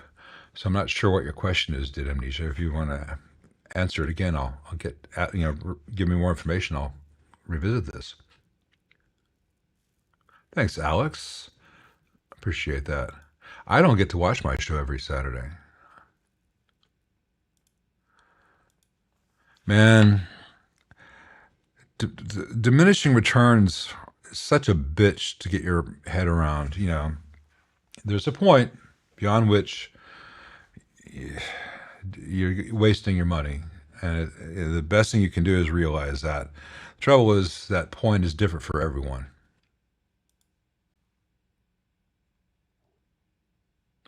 As simple as a treble bleed circuit is for what it delivers, why don't manufacturers install these at the factories? Well, because some do. Sir puts them in his guitars. I think Anderson does as well. B, I don't like treble bleed circuits. I remove them whenever possible, or show people better ways to get the same thing. I'm not a big fan of treble bleed circuits. But a lot of companies do install them at the factory. There you go, Goody Guitars. Again, with the sticker that I never see, but I always enjoy the verbal description of it. Written, not verbal.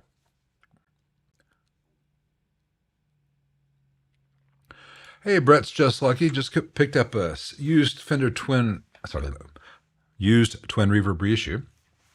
About 16 years old, I think. No issues, but I opened it up just to check condition. Original caps and tubes look good. Replace caps and tubes anyway. Tubes are probably fine. If it sounds okay and you don't see any visual leak out of the filter caps, it may be okay. It's also very possible that you think it sounds all right, but you've not heard it yet because it's rare for IC caps in those things to last that long. The IC branded filter caps, the little gray ones in that era. But it's possible you have an outlier that statistically is, still going strong, even though all its siblings died a long time ago. So maybe you just got lucky, Brett. I've heard that's a thing.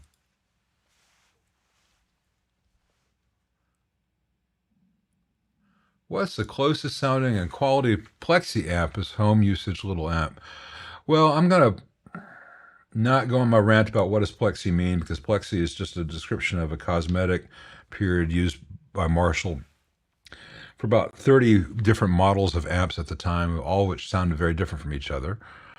And I don't know what home usage means to you, as in you want to play it at 2 o'clock in the morning with a sleeping baby in the other room, or it's loud, but not going to cause hearing damage, in which case the 18 watt and the 20 watt would be the way to go. In terms of current production sound and quality, you want to look at Friedman, you want to look at Sir, you want to look at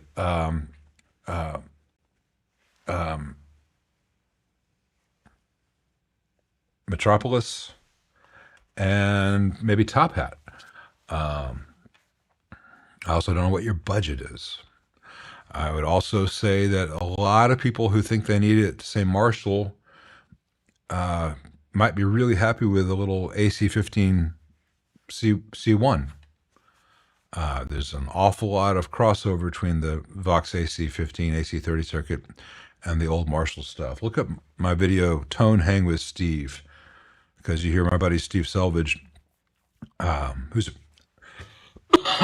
a pro player, playing a 335 straight into an AC15 and getting a lot of sounds that people would traditionally think were our Plexi sounds, but they were at a fairly reasonable volume and certainly inexpensive price, which is a great combination. I've got, for my home amp, I've got some HX Stomp and Tone X and all that stuff if I need to do stuff like that. Typically, though, when I'm playing for myself, I'm playing acoustic, not electric. I still think an acoustic guitar is the best home amp ever.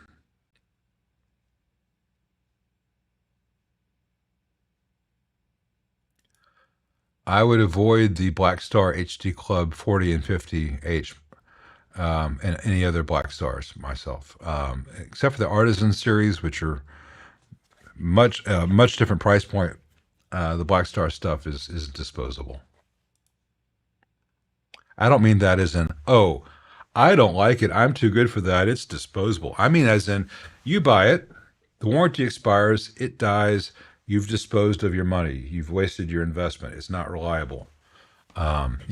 So this is not me being a snob, this is me trying to look out for people. Conversely, if you have enough money that, I don't know what that model costs, let's say it costs $1,000, you buy it, you get 3 years out of it, it dies, you go buy another one, and from a certain point of view, did you get your money's worth out of it? Basically, you're renting it, and maybe the next version's even better, so it only needs to last 3 to 5 years because it's going to be obsolete compared to what's on the market then. So I can't speak for someone's budget, but I do need to let people know that the Blackstar stuff does not tend to last. How do I think a paraphase phase inverter would sound on a deluxe reverb? Squashed, blatty, less dynamic, not fun. There's a reason that there aren't a lot of paraphase inverters out there anymore, and that the industry pretty quickly moved on from there to the Cathodine, and then largely to the long-tailed pair. Or Schmidt, speaking of the producers. I built a 5E3. When I play it loud and hard, it flubs out. Any idea what that could be? Yeah, Will Clark, that is what a 5E3 does. Now, speaking of Cathodines, I want you to go here, valvewizard.co.uk, and look at the chapter Merlin's got up on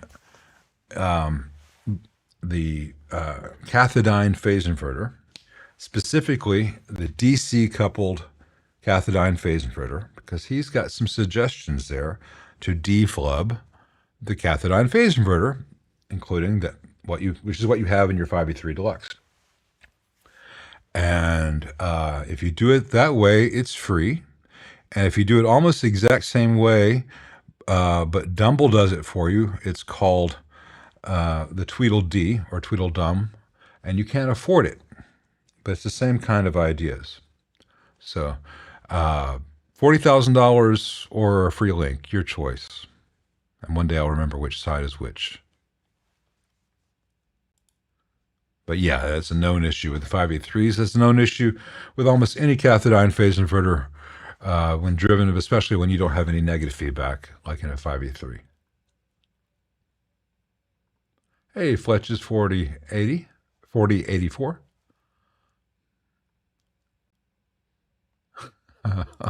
Shut up, Wes, man. Don't tell people that. They'll try it. I've seen some crazy shit along those lines. Hey, a couple guys are new to the chat, and I'm glad that everyone's here. But I have seen a couple guys who are new here asking the same question more than once. It really helps me a lot if you only ask your question once. I will get to it. I answer every question that I have time for. and I answer them in the order they come in. So if you ask a question and I've not answered it, it doesn't mean that I'm not going to. It means I haven't gotten to it yet. So when I get to it, I do answer it, and then I see it again. It makes me wonder if I hit the wrong button and I've scrolled to back up on the chat, and it throws me off. So I'm glad that everyone's here. But I hope that everyone can just ask any one question just the once. But you can ask more than one question.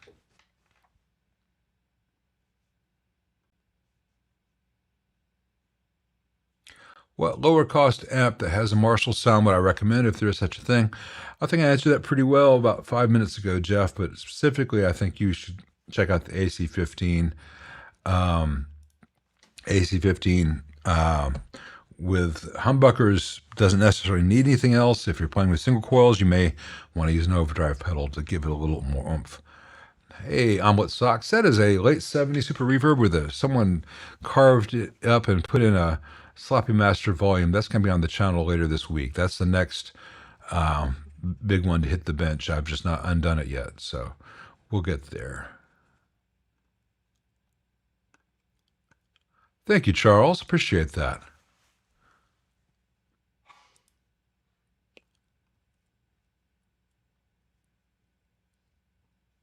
Let's see.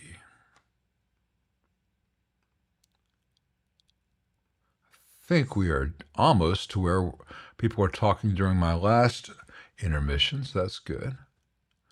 Sir, SL15 or Friedman Little Sister, which will get me closest to original Super Lead.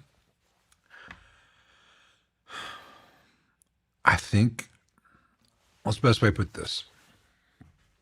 As to the amps in question, they're both fantastic. They sound different from each other.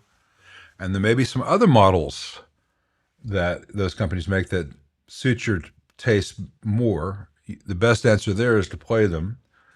You won't go wrong with any of them. You'll go more right with one than the other, and I can't tell you which one that is. But as far as quality goes, they're equivalent.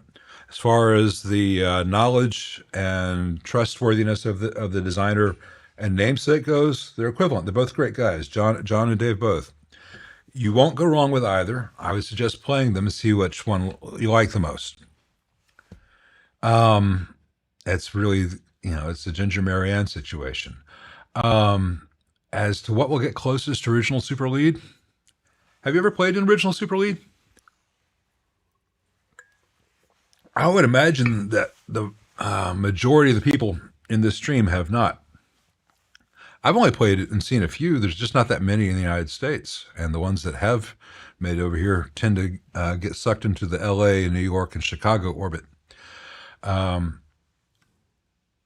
Hey, Brett's just like, it's cool if you ask twice. I'm just throwing it out there. It makes it easier for me to manage the stream. I don't have a producer. I'm a solo guy doing this stuff. But a lot of people have misconceptions of what a Super Lead sounds like.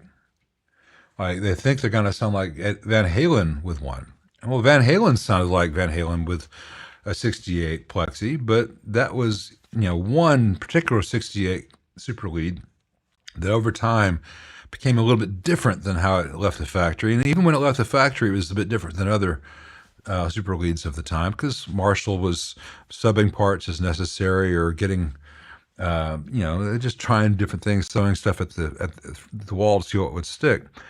So there's the stuff published on the schematics, but even they didn't have a standardized schematic until Dynacord, 72, 70, whatever. So we have our concept of what it sounds like, but what if you bought a 68 Marshall because you wanted to sound like Van Halen, and oh shit, all this will do is sound like Live at Fillmore East. Very different sounds. Same amp. So, it's people's concept of a Super Lead is a nebulous shifting target. I can say that if you don't like the Sir or the Friedman, the specifically the SL15 or the Little Sister, either of those companies are going to have something that you would love, but I can't tell you which one of them you'd like.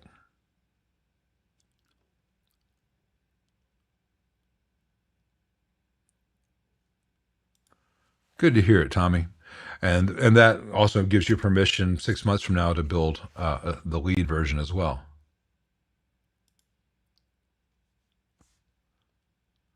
Oh man, don't ever buy any app where you need to add an isolation transformer. Just a money pit. There's so many other amps out there you can buy that weren't trying to kill you from the get go. Well, for those of you who don't know what we're talking about, some old amplifiers like the Dan Electro Widowmaker Cadet. Widowmaker was not Dan Electro's term. That's what musicians have called it. They didn't have a power transformer. Just the AC from the walls coming in powered everything. It's a great way to get zapped because that can eventually,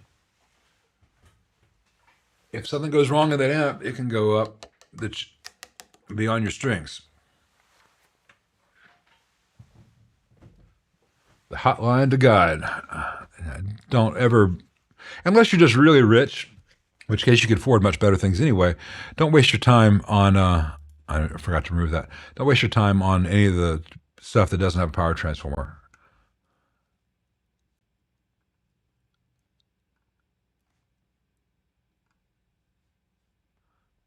There you go. That's what I would do.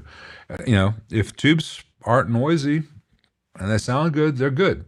Caps are cheap, much cheaper than tubes, and a bad cap can kill a tube. So especially if you have an older amp and like original 6L6s from the 60s or 70s, those are really hard to get anything equivalent these days. It's real. You don't want an old crappy cap to kill that tube when the new caps on the market are much better. As long as you don't get Ajax, not Ajax, the Sprague Atoms. Those are terrible. Thank you, Andy Mack. Original 5F1, just recap, much better sounding, but when cranked, I get random clicks and pops that sound like old scratched vinyl record playing, also with 470R cathode, dissipation at 18 watts. Most of the old Fenders from that era that had cathode biased outputs had 470Rs. Try a 680 or 720 or 820. Those are usually that's the range from 680 to 820 ohms. That's usually gonna get you happy. As to clicks and pops, like an old record, when you crank it, it's probably the tube sockets are in need of a cleaning. And if you have an old 5F1 and the tube sockets, possibly the output tube socket as well, but certainly the preamp tube sockets, if they have those little grommets where they're attached, so they're attached with a screw through to a rubber grommet, and then screwed in place on the inside with a nut and a little bit of paint to hold it in place. Those grommets dissolve over time. So the rubber in them just cannot handle ozone. I've had to replace quite a few of those. It's a pain in the butt, but make sure everything's clean, and that you don't just have a noisy tube before you do anything crazy. But as far as the output dissipation, try. It only needs to be a 2-watt resistor for a 5F1 output. So 2-3-watt resistors are much less expensive and come in much easier to get than 5-watt or 10-watt ceramics. So just get a 680, a 820, and whatever the 700 something one is in between. All right, we're gonna go to the next intermission just a little bit early. When we come back, we'll talk about Scotland versus Greece and Range Masters and T-Rex. I'm a Jeepster, baby, for your love.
Metal Guru, is it you? And other strange lyrics from the era. I have no Dallas Rangemaster treble booster suggestions because when I looked into that 15 years ago, I didn't like anything that was on the market, so I made some. But I don't like making such things anymore. And there's a lot of good stuff on the market, and you've gotten some good suggestions there. Wes has got a good one, and someone else, and I'm not saying someone else because I don't remember. It's farther down on the thing. Suggested Analog Man Bino, which apparently has a switch. The ones I used to make, I didn't like using a switch for the mids control. I didn't like just the stock all treble. I like to be able to lower that down a bit. And I used a pot to make it variable, which is my preference because then you can get exactly where you want it, and then. But, the switch may do it for you as well. It's just a different way of getting there.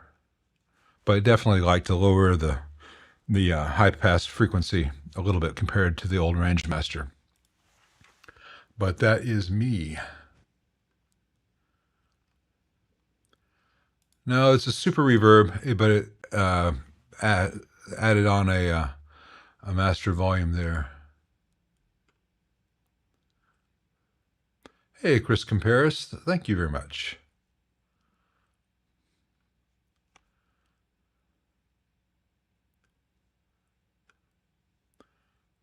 Let's see. Well, attention is about the only thing I can afford to pay these days. So, John. I may have to raise my rates a little bit. Coffee is insane. And I know in theory it is magically, they've lowered the tariff on it in the past 24 hours. Of course, that'll take months to go into effect. If they don't change their royal mind for no apparent reason again. Hey, appreciate that, man. Planning a new 15-watt EL 84, 8s, 3s. What's the difference? Would I recommend turret board over tag board? Is there any advantage to either? Never used turret board. Any tips? Tag boards can be a little fragile, and sometimes because they're just held in place by a rivet, they can rotate. It depends on the quality of the tag board. Tag board does give you more places where you can connect wires compared to turrets. Turrets, if it's high quality, looks nicer and is less inherently fragile. Of course, you get one where it's not great. Sometimes you'll get one where the turret's not all the way secured. So it really depends on the vendor. I prefer to use turret over tag board myself, but I'll happily use either. I just am more mindful of any mechanical stresses when it comes to tag board.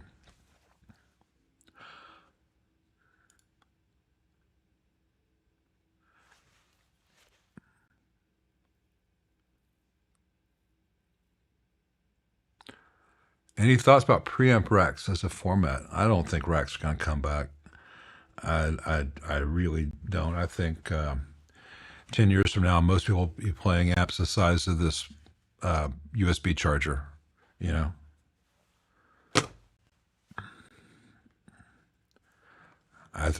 might control it with your watch. I don't think racks are going to come back. Maybe for bankers with nostalgia. And if you are said banker with nostalgia, A, no offense. B, can you give me a loan?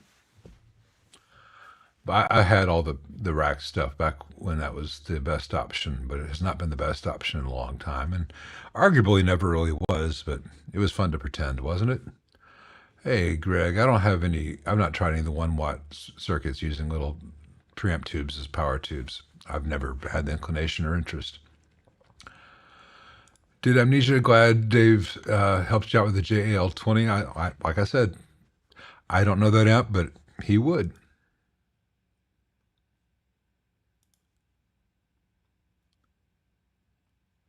It was Greenball's Effects who mentioned the Bino boost. And Mike does good stuff too. Hey, Max Guns 1327. Just bought a 77 Princeton Reverb on it with a modded baffle for a 12-inch G1275. What's my take on a mod like that? I'm not I'm not a huge fan of a 12-inch speaker in a Princeton because the Princeton Reverb cabinet cannot support the lows that a 12-inch would otherwise be capable of. So you find yourself having a larger, heavier speaker with marginally more low end, but you're also missing out on the tighter lows that a 10-inch does, which while if you're playing by yourself, it may not sound as impressive, but in a band context, you may not need those lows. And an awful lot of the stuff on Steely Dan records, which are very well recorded, whether you like the music or not, whatever your opinion of Steely Dan is, those were very well recorded with some of the best mixes for clarity and separation between instruments. Those were Princeton's with 10-inch speakers, and they sound great. And you can hear the kick drum, you can hear the bass, you can hear the organ, you can hear the horn section, and you can hear the guitar, and everything sounds like it's full frequency, but it's really not. But altogether, it's kind of magical. And it doesn't have to be Steely Dan. You can use Wilco for that example, and a lot of the same things can be said. So I think too much is made of low end. I'm not sure that I would ever choose a G1275 for anything that I was going to be making music with, but that's me. I'm not a fan of the G1275.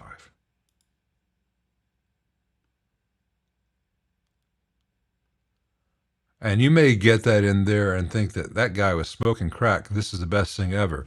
And it's possible, it's all subjective. I mean, I'm right, but it's subjectively, I could be wrong. I hope you guys know when I say things like that, I'm almost kidding. I have no thoughts on the Fender Pro Tube reverb amp. I think that was a brief series, but I've never had one. Sorry, Anthol Brook.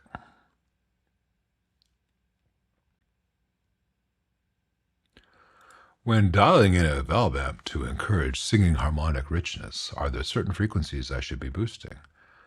I have never, ever said, oh, let me turn the knobs here to get singing harmonic richness. An amp either has it or it doesn't.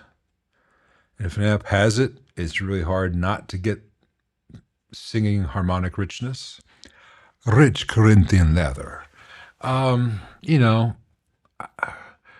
dialing in a valve amp, you should start with the tone circuit at noon. And if you want it a little bit brighter, make it a little bit brighter. If you want a little bit less bassy or more bassy, a little more or less mids, adjust from there. A good amp sounds good pretty much at noon-ish, and then you adjust from there. But the core sound should not be some secret setting. Possible exception, some of the AC30 stuff where that tone stack was kind of crazy. But, I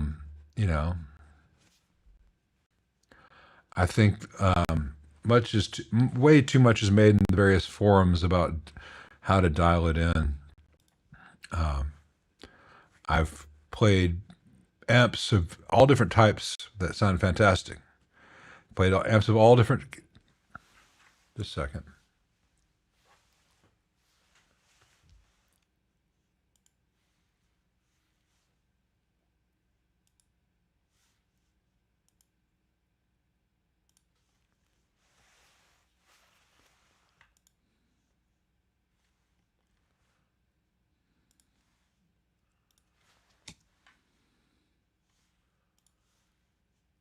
Okay, I thought I'd lost this because my Chrome window dumped on me. It just went away. It's back. Okay. What was I saying? Something amazing, right? I've played Voxes that have that thing. I've played Fenders that have that thing. I've played Marshalls that have that thing. And I've played Fenders and Voxes, Marshalls from the same year just as collectible, just as if not more valuable than the great ones. They just didn't have that thing. Well, I was able to put that thing back in them, but it wasn't any knob setting so much as just the inherent character of the circuit.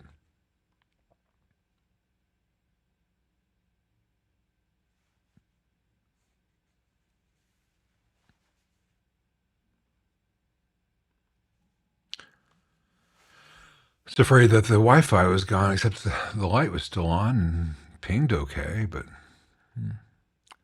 I have no thoughts on the St. James other than it was quite, got a lot of discussion really fast on all the forums that, like, this is the amp of the future, and I've not seen it change anything, so I don't know whether it's any good or not. It's not like a way to save money from a manufacturer, but I could be a little bit too cynical for my own good, maybe. Hey, Green Mystic Surfer just purchased a 72 high watt DR103. Congratulations. It looks like there's some corrosion rust inside, possibly cap fluid leak. Looks fixed, but what can I use to remove the corrosion? I would just put some WD-40 on the affected areas and let it sit for 30 minutes. Wipe it up and see if any of it came off. And then apply a little bit more WD-40. And then wipe off most of it, leaving a slight film just to protect that little area. And I wouldn't worry about it as long as it's not spreading.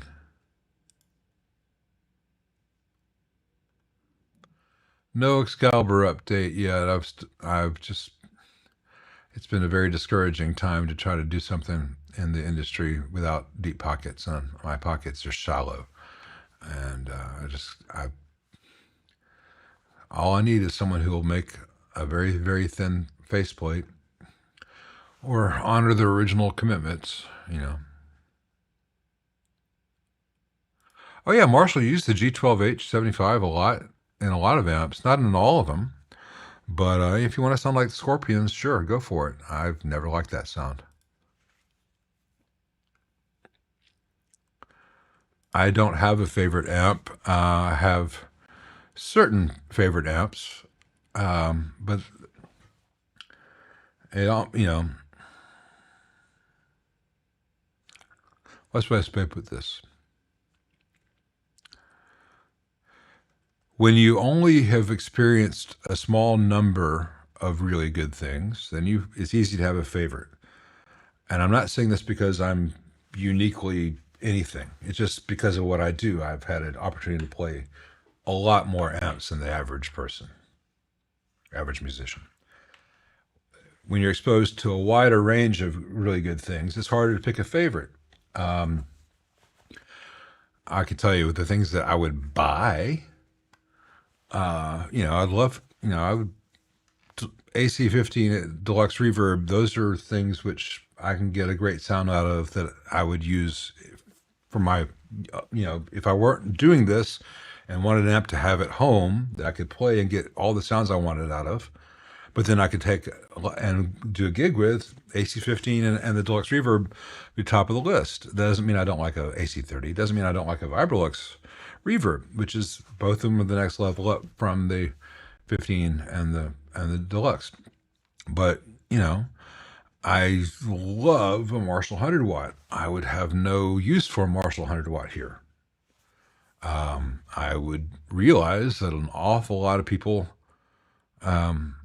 would be fooled by, say, the HX Stomp modeling and played into Deluxe Reverb. So, there's your favorite and there's what's a useful tool. Sometimes the useful tool is better than the favorite thing, if that's not dodging the question.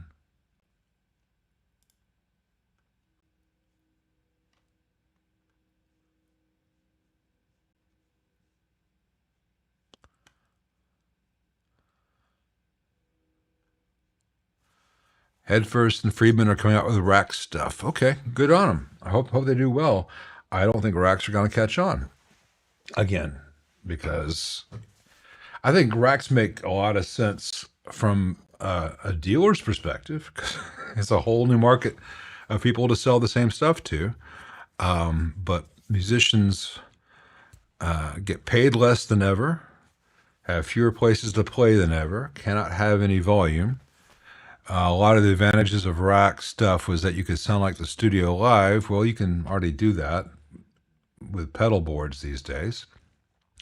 All the stereo stuff goes out the window because most PAs are mono, and most people running PAs have no knowledge of how to run it in stereo in a venue and have it sound good.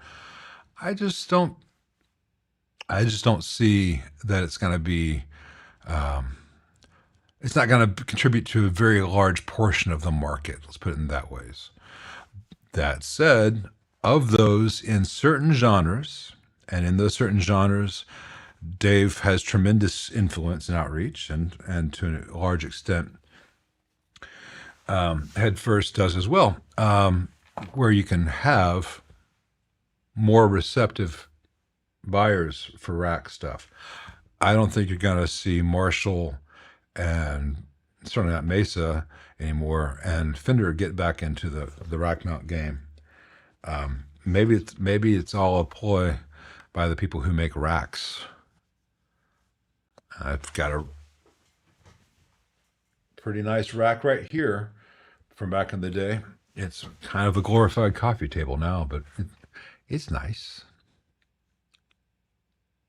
I've got other racks, SKBs, empty up in the attic.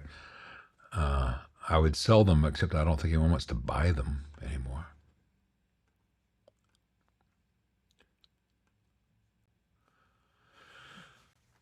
Are there specific spots on the main board in a twin reverb where metal film resistors are preferable over the original carbon comp? Well, some people would say everywhere. I would not. The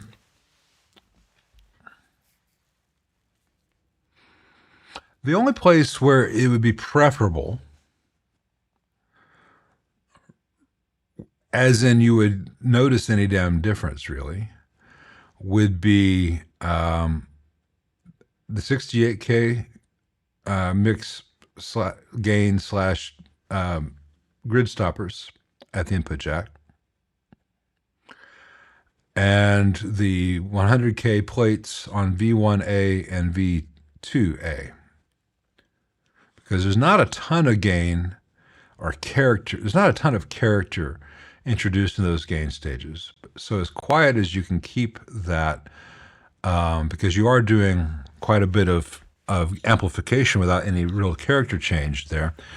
There's no benefit to having compression or harmonic response out of a carbon comp, because there's not going to be compression there. There's not going to be harmonic shift there.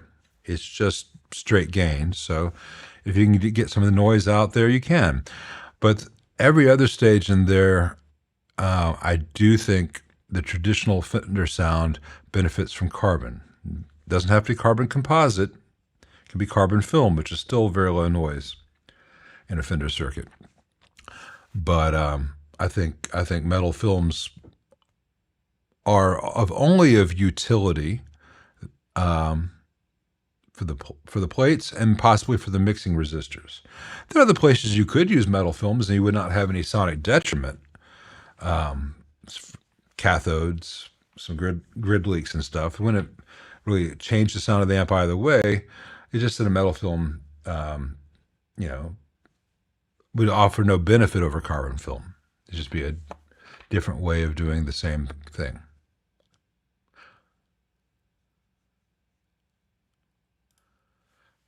Voicing a tube amp specifically for jazz guitar. Why are twin reverbs popular for that genre? Well, twin reverbs are popular for jazz because they're very clean, without a lot of coloration, and they're very responsive to dynamic playing. As far as jazz guitar goes, what is your idea of jazz guitar? Is your idea some old 40s kind of thing, or is it more of a Wes Montgomery kind of thing, or are you into a Pat Metheny kind of thing? Because jazz guitar is a nebulous subject. Some guys have beautiful, clean sounds with sustain for days. Other guys want to sound like Jim Hall, in which case you might as well just have a polytone, which is not a great sounding amp, but it always did the thing it said on the tin. Twin reverbs are kind of a very neutral sounding amp, very loud, respond to dynamics, and most importantly, for a lot of jazz guitarists who don't have any budget when they go on tour, they don't want to have to carry an amp with them, so they'll just put on the rider. Club must provide a twin reverb or a super reverb because they know how it works. They know that they can get their sound with it. And most rental companies carry twin reverbs. So that's what one of the reasons they're very popular. And if you show up to a gig and there's a twin reverb, every guitarist, whether it's country, metal, jazz, knows how to get a sound out of that if they've been around the block a few times. I mean, I'm not a jazz guitarist, but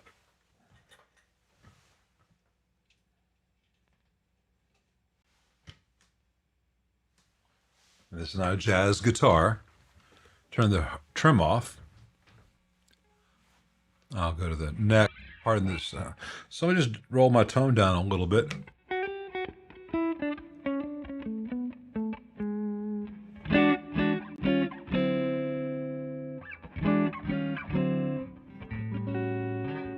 Ah!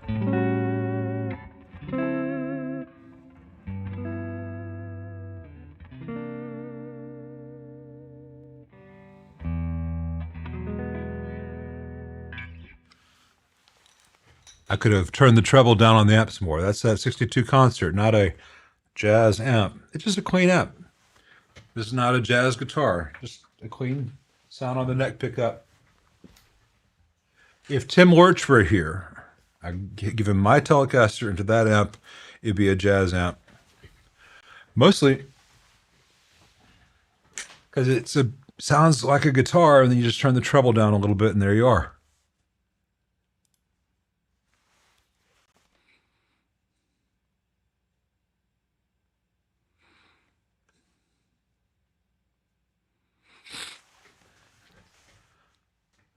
I've seen the rack in the Tower of London.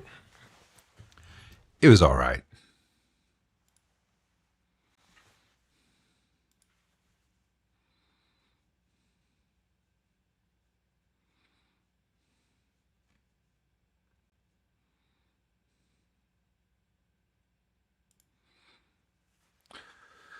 Sire Walid. Two-bet prices are getting absolutely ridiculous. Everything's getting absolutely ridiculous. Prices of everything are way too high. Do I think most high-end amps aren't worth it? No. I think most, especially the higher-end amps, tend to be more worth it because you're getting stuff approaching the quality that you got back in the 60s. And to build them that way is expensive. For example, Vox AC30C2 versus the hand-wired versus the blues, hand-wired with the blues. Well, I think that's an easy thing to think. The hand-wired costs a lot more than the C2, but in that one instance, the hand-wired is not as good an amp as the C2. And you can get the C2 or the C2X, which I would recommend over the hand-wired. But if someone were to build you a really great Vox AC30, it would cost a lot more than the hand-wired series does. So in Vox's case, their hand-wired costs more than the AC30C, the custom series, but doesn't give any more. In other amps, you get what you pay for, man. Let's say a two-rock. A two-rock is going to be a better amp than anything Fender makes today. A two-rock is going to be about the same as or less than, quality-wise and tonal-wise, an amp that Fender made in 1965 that has been restored and maintained. The sad thing is that if you look at the price of, say, a two-rock today and a equivalent Fender from 1964-65, the Fender from 1964-65 costs more new than the two-rock does today, new. People forget about how inflation works. Fenders were expensive amps back in the day. People made a lot more money because people were paid a lot more and their bosses were paid a lot less, but we're not supposed to talk about that. This is just a little music channel. So I can understand. I understand why you would think that, but in general, and in a lot of things, I'd rather buy a used example of a good amp than a new example of a cheap amp. And I certainly don't want to pay too much in today's market for the new example of a good amp. But there are a lot of good used amps out there, so we can find our way. Yeah, Julian Lage rather, with a Telly and a Champ. I think he mostly uses a Princeton on his rider, but you know, he's going to sound good through anything this side of a pig nose. I've never been inside a car, the bloke. I hope it's great. I'm sure he uses some of the most special goop in the world. Steve uses an awful lot of silicone for my liking. His amps are built well. They sound fantastic. They look great.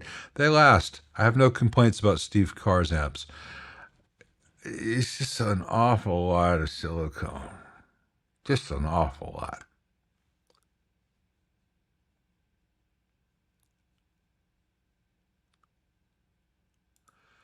There is no amplifier in the world worth 25 to 40,000 euros. I'm sorry. 2.5 to 4K. That's realistic. 25K to 40K? No. No. They're just devices, man. All the Dumbles and train wrecks out there that are going for that kind of money, it's insane. You know, you can play it, you won't sound like Robin Ford or Larry Carlton.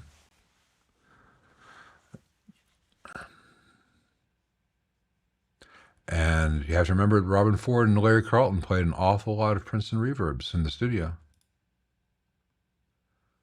I've heard of DV Mark amps. Brad's Guitar Garage there will sell you one. I've mostly seen Julian Lage play with Princeton's, I believe, but that's just in like videos and stuff. I haven't heard him live. I heard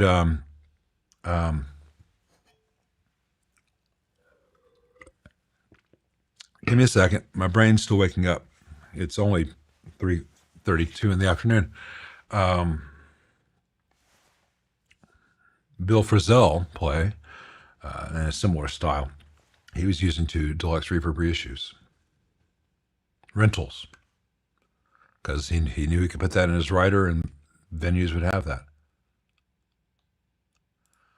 I would never say get yourself a matchless DC30, because the matchless DC30 is a terrible amp. I would say get the Vox AC30 custom over matchless DC30.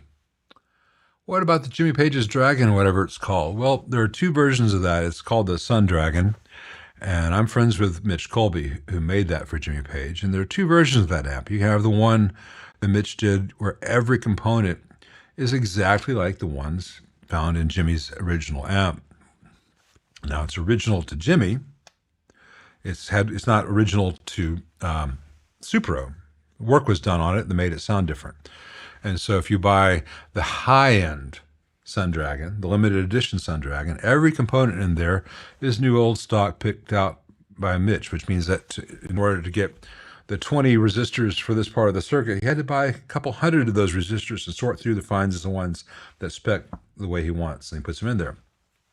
He also has a production version of that amp, which is like 2,000 or so, which is entirely reasonable. 2,000 or 3,000, which is a very reasonable price. That's a really good amp if you want that specific kind of sound. I don't. Others do. I'll tell you a dirty secret. If you're in a Zepp tribute band and you want to have the Sun Dragon sound, once the hi-hats count off, no one's going to hear the difference between the limited edition mega expensive version and the production version. The production version is still built by hand. It's still a very high quality thing. But for those who want to have the replica of the Dragon Telly and the exact replica of the Sun Dragon amp, and they have the money to spend, Jimmy Page was glad to sell it to them. And he chose, very wisely, chose my buddy to make it for him. So everyone wins. Swarts are very inexpensive, and they're great amps.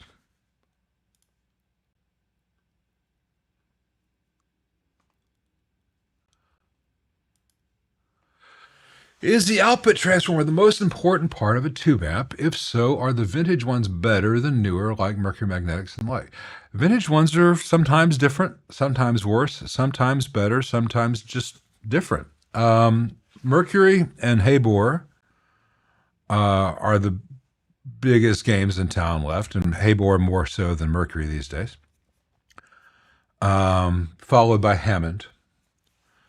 And in Habor's case and in Mercury's case, they are pretty much one-to-one, for the most part, one-to-one reproductions of old transformers. So if you have a 66 Deluxe Reverb and you need a new power transformer, you can get the one from Mercury, you get the one from Habor, they're going to be the same. Pretty much. As close to the Habor as two original Habors would be to each other. There's no difference there. Hammond, sometimes they're the same, sometimes they're a little bit different, and I've had some quality issues with Hammond in the past 5 years I never used to have. Other companies, some of them are bad. Others, like Pacific, I have no experience with. I don't have any experience with using generic transformers. The old stuff, what was it? Classic tones were made at the old Schumacher factory. Some of their models were exactly like the old ones, and some of them were not, and some of them were exactly like the old ones, including mistakes the old ones had. There's no such thing as a perfect era that used to exist that we can never get back to. I would say the output transformer is the last thing which can ruin your sound before the speaker. The speaker is the most important thing. Because everything we're doing, from which piece of plastic on my desk I pick up, to how I move that piece of plastic, to what strings I'm moving the piece of plastic on, to what guitar they're on, etc., all down the line, all that goes to the speaker. We are ultimately, as electric guitarists, we are playing speakers. Now, the speaker cabinet, speaker choice, where in the room the speaker is, that also is a big factor. But of the things that are directly in control of the amp designer, the output transformer is the last thing before the speaker. So the output transformer can either accentuate certain characteristics we want the speaker to reproduce. For instance, we were talking earlier about the old Vibrolux Reverb being a 28-watt output transformer being fed 40 watts, so the output transformer itself compresses. Or it can be something which is just uniquely wonderful and it does not impede the frequency at all, like you might find in a twin reverb or a Marshall 100 watt, or maybe a piece of shit that just sits there on the plate like a turd at Christmas dinner, like you might find in a 1994 Marshall reissue where the transformers weren't very good. Hence the rise of Mercury, because a lot of the major companies started making bad transformers, choosing the cheapest possible thing. The transformer can either shape the sound, ruin the sound, or get out of the way of the sound. But the sound is ultimately produced by the speaker. And so you have to have all these things working together. It's not one most important thing, but the speaker probably is the most. Hey, Green Mystic, I don't know what is equivalent to the high watt cabs. I've never used a high watt cab myself that was old. I've played some of the newer ones. I don't know whether they sound like the old ones. Are vintage speakers more tired from all the mechanical movement? Well, they can be. There's tired, or there's broken in, or there's better at moving. Speaker is a mechanical system, and all mechanical systems will eventually wear out because there is heat involved, and there's paper involved, and it fatigues, and there's rubber and plastics involved that can degrade from exposure to the atmosphere, and There's a lot that can go wrong with a speaker. So, you may have a 40-year-old speaker that sounds terrible. You may have a 40-year-old speaker that sounds meh, and you may have one that's just godlike. And there's just no way of predicting that.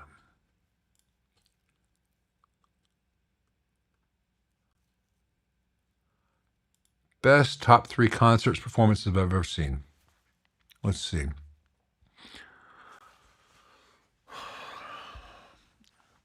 I don't know if I can narrow it down to top 3. I've always enjoyed Lyle Lovett and his large band.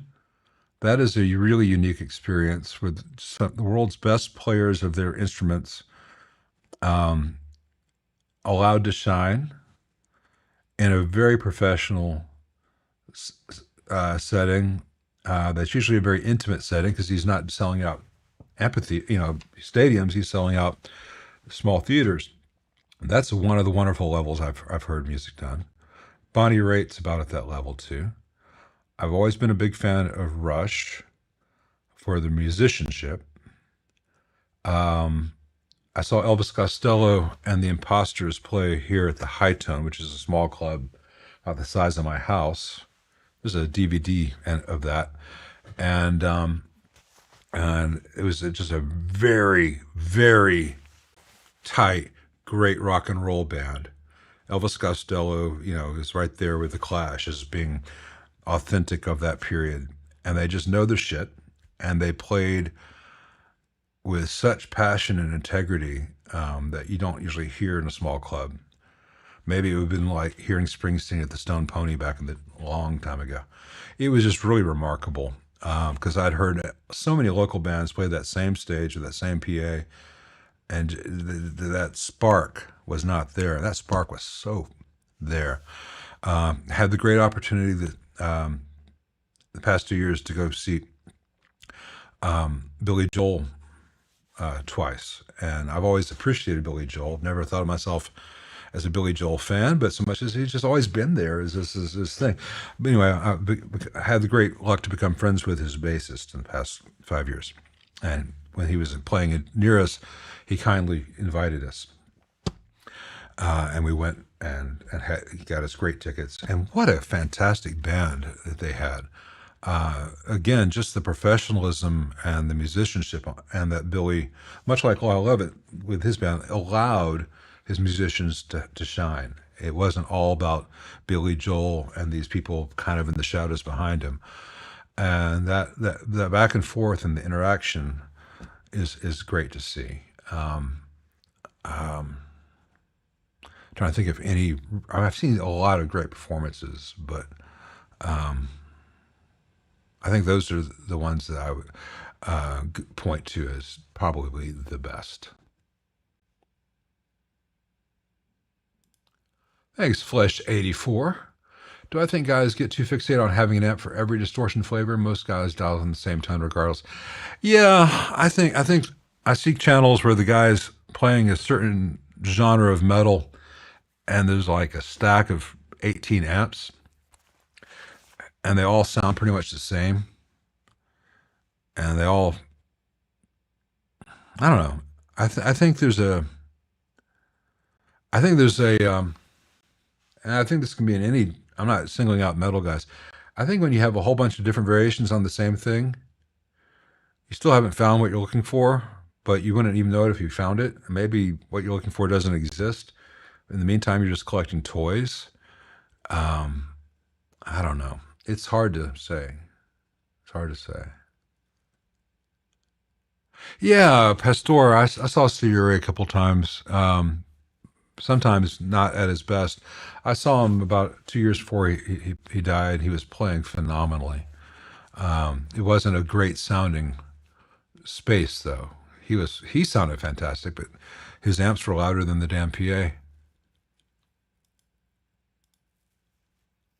I have no thoughts on Rev either way. I hope they're great. I've not tried one.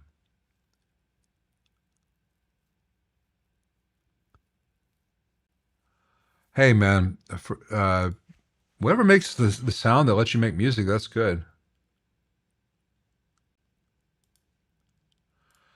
Oh, Richard Todd died?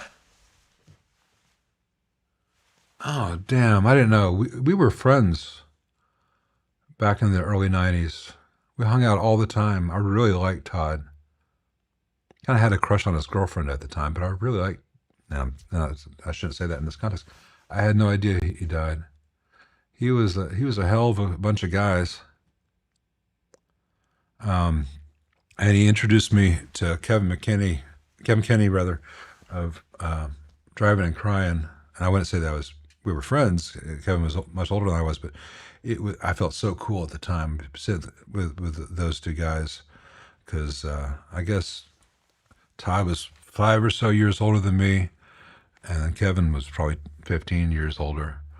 And I just liked both of them, their songwriting so much, and I admired them so much. And it was so nice to get to spend some time with them. But I got to know Todd pretty well for a while there. Then his career just took off, and he was just gone, and mine went in a very different direction. Here I am, but then again, here I am. That's a shame.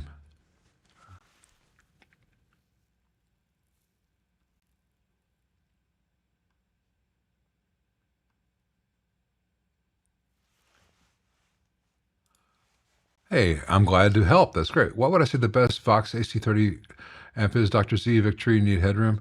The best one on the market today is the Vox AC15 or AC30 Custom. For the money, certainly. You can spend a lot more, in which case I'd look to Top Hat before Victory, certainly before Matchless or Bad Cat.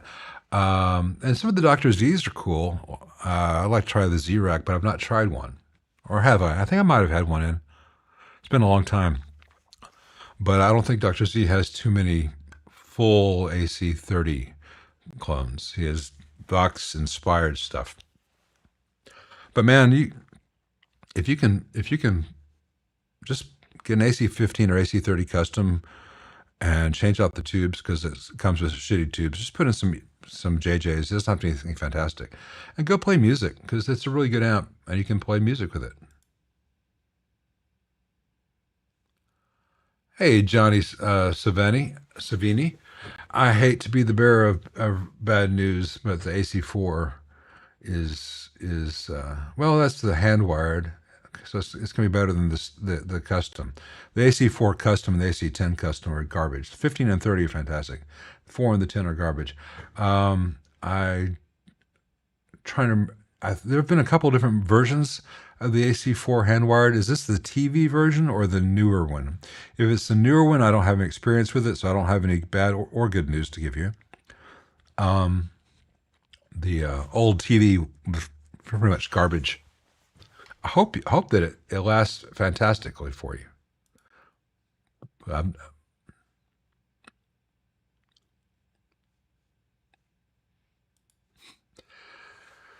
I should end the stream here, because usual things just want it.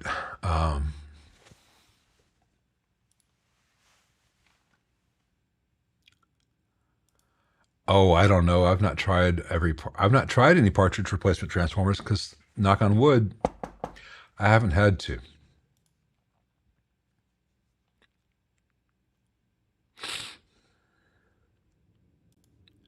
Hey, Mr. Chris, got a 50 Marshall's SJ 50 watt combo. There's 5881s in it. I put EL34s in while bias okay. However, the screen grid resistors are 470 ohm, not 1K. With those been put in to suit the 5881s. Yeah. I don't know why Marshall did that. They should have just kept the 1Ks. It's not like, oh, I can't hear anything out of these 5881s because it's got 1Ks. Similarly, you're okay in the short term keeping 470 ohms with EL34s, but I would recommend bumping them up. You might even want to bump them up to 2.2K, but 1K certainly minimum. But you don't have to feel like you must do it before you can use the amp again. It's safe. Think of it as shock absorbers in the short term. I expect I will, Martin. I've had a little bit of burnout, and I've had a whole bunch of stuff that I've been meaning to get finished, and I just hadn't. And Saturdays and videos lately in general have been difficult to get to. And as Brad mentions, as the plate voltage increases, the amount of protection the tubes need on the screens also increases.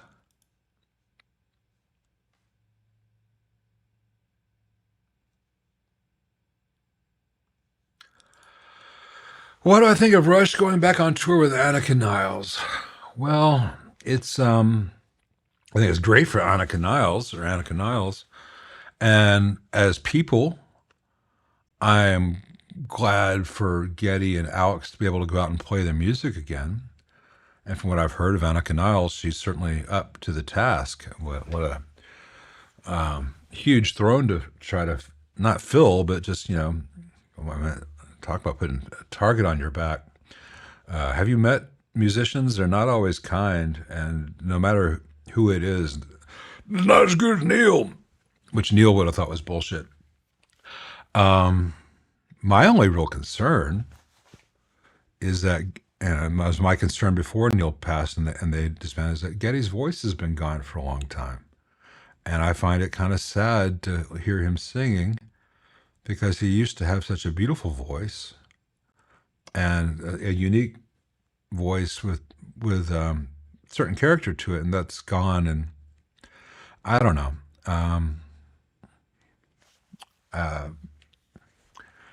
It won't be the same, but if they get to go, if they enjoy doing it and they love doing it, and people love hearing it, then who am I to criticize? But that's not the thing that I always loved about their music. But I have a feeling that I would love the people, though I don't know them.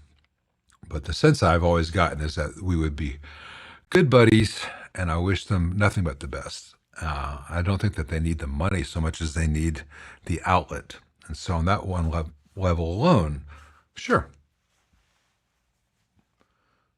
do what you can to stay interested and creative in this life.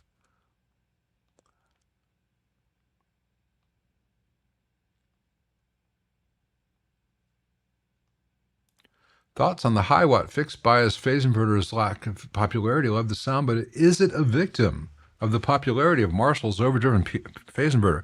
No, high watts are a victim of costing a lot more than anything else on the market and being very, very loud and very, very clean until you turn up to live at leads level. So the percentage of the market that wanted to sound like high watts was already smaller, and the percentage of people who could afford the high watt over the twin was even smaller still. So high watts have always limited themselves. So I don't think it's any fault of the design. It's just a very expensive thing. Most people who want the loud clean had to settle for the twin.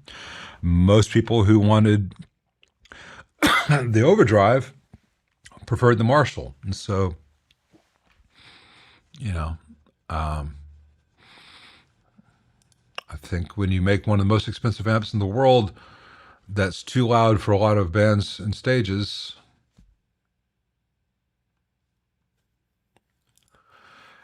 hey, Green Balls Effects. Well, I can't answer that question. What guitarists don't get enough credit, in my opinion? I always think Mike Campbell gets overlooked in such conversations, because everyone always has the same list of the world's most overlooked guitarists. Mike Campbell's on there, and George Harrison, and Andy Summers, and Lifeson, and Peter Buck, et cetera. But everyone's got the same list of underrated guitarists, so they're all famously underrated. So are they really underrated? What if this? Would I even the truly great underrated guitarist? Do I even know? Have I even heard of them? Of contemporary guys, great players may be that. And like Brad says, all the guys who on all the records that you thought were famous person X were really the session guys. But in terms of contemporary guys, Nils Klein, if you're not into Wilco and you're not into kind of contemporary experimental jazz, you may not be familiar with Nils Klein.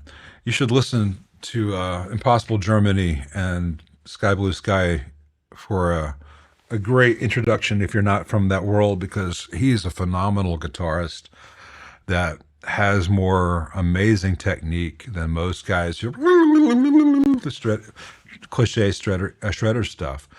But what's the best way to put this? Every grandma who is the second chair violinist in a symphony of an average-sized town can shred more than Steve Vai. Guitarists forget how small our pool is. We are small fish in a small pond. All the badass guitarists that we've been told you've got to learn how to play like, they're not as good as the average trained violinist, including the second chair grandma playing in Tulsa tomorrow night. We all need to take our egos down a huge notch and listen to what people's ideas are, because the technique is only so much. The ideas are more important. Anyway. Yeah, Richard. I'll look up the most recent record. I think we're going to need to wind all this down. So there's going to be a few questions I'm not going to be able to get to. Avoid Morgan anything. Morgan does not count as an amp manufacturer. They've surrendered their claim to that.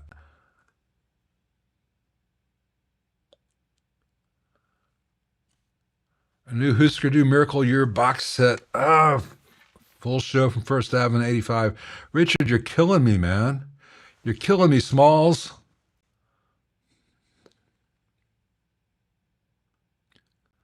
Fuck, man. Yeah, Brad, you gonna stream today? Not for a few weeks. Yeah. It's hard. Yeah, I'm not going to be able to get to some of these last questions. I'm sorry. Mark Rabeau's cool. So about watches. All right, we got 3 minutes for you, Brad. Tell me what's your watch question or watch statement.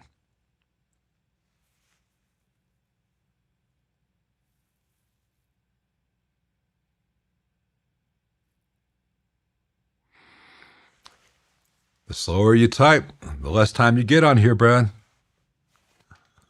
I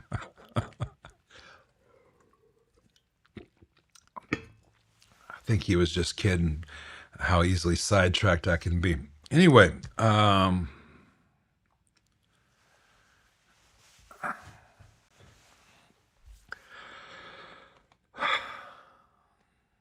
Lord Matic. I don't know anything about a Lord Matic.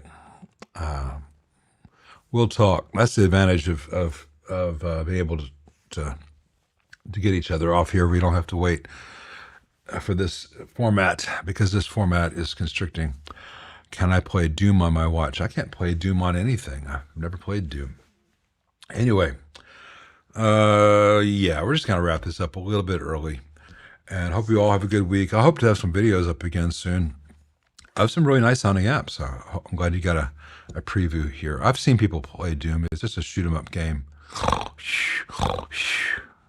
My views, as always, are my own.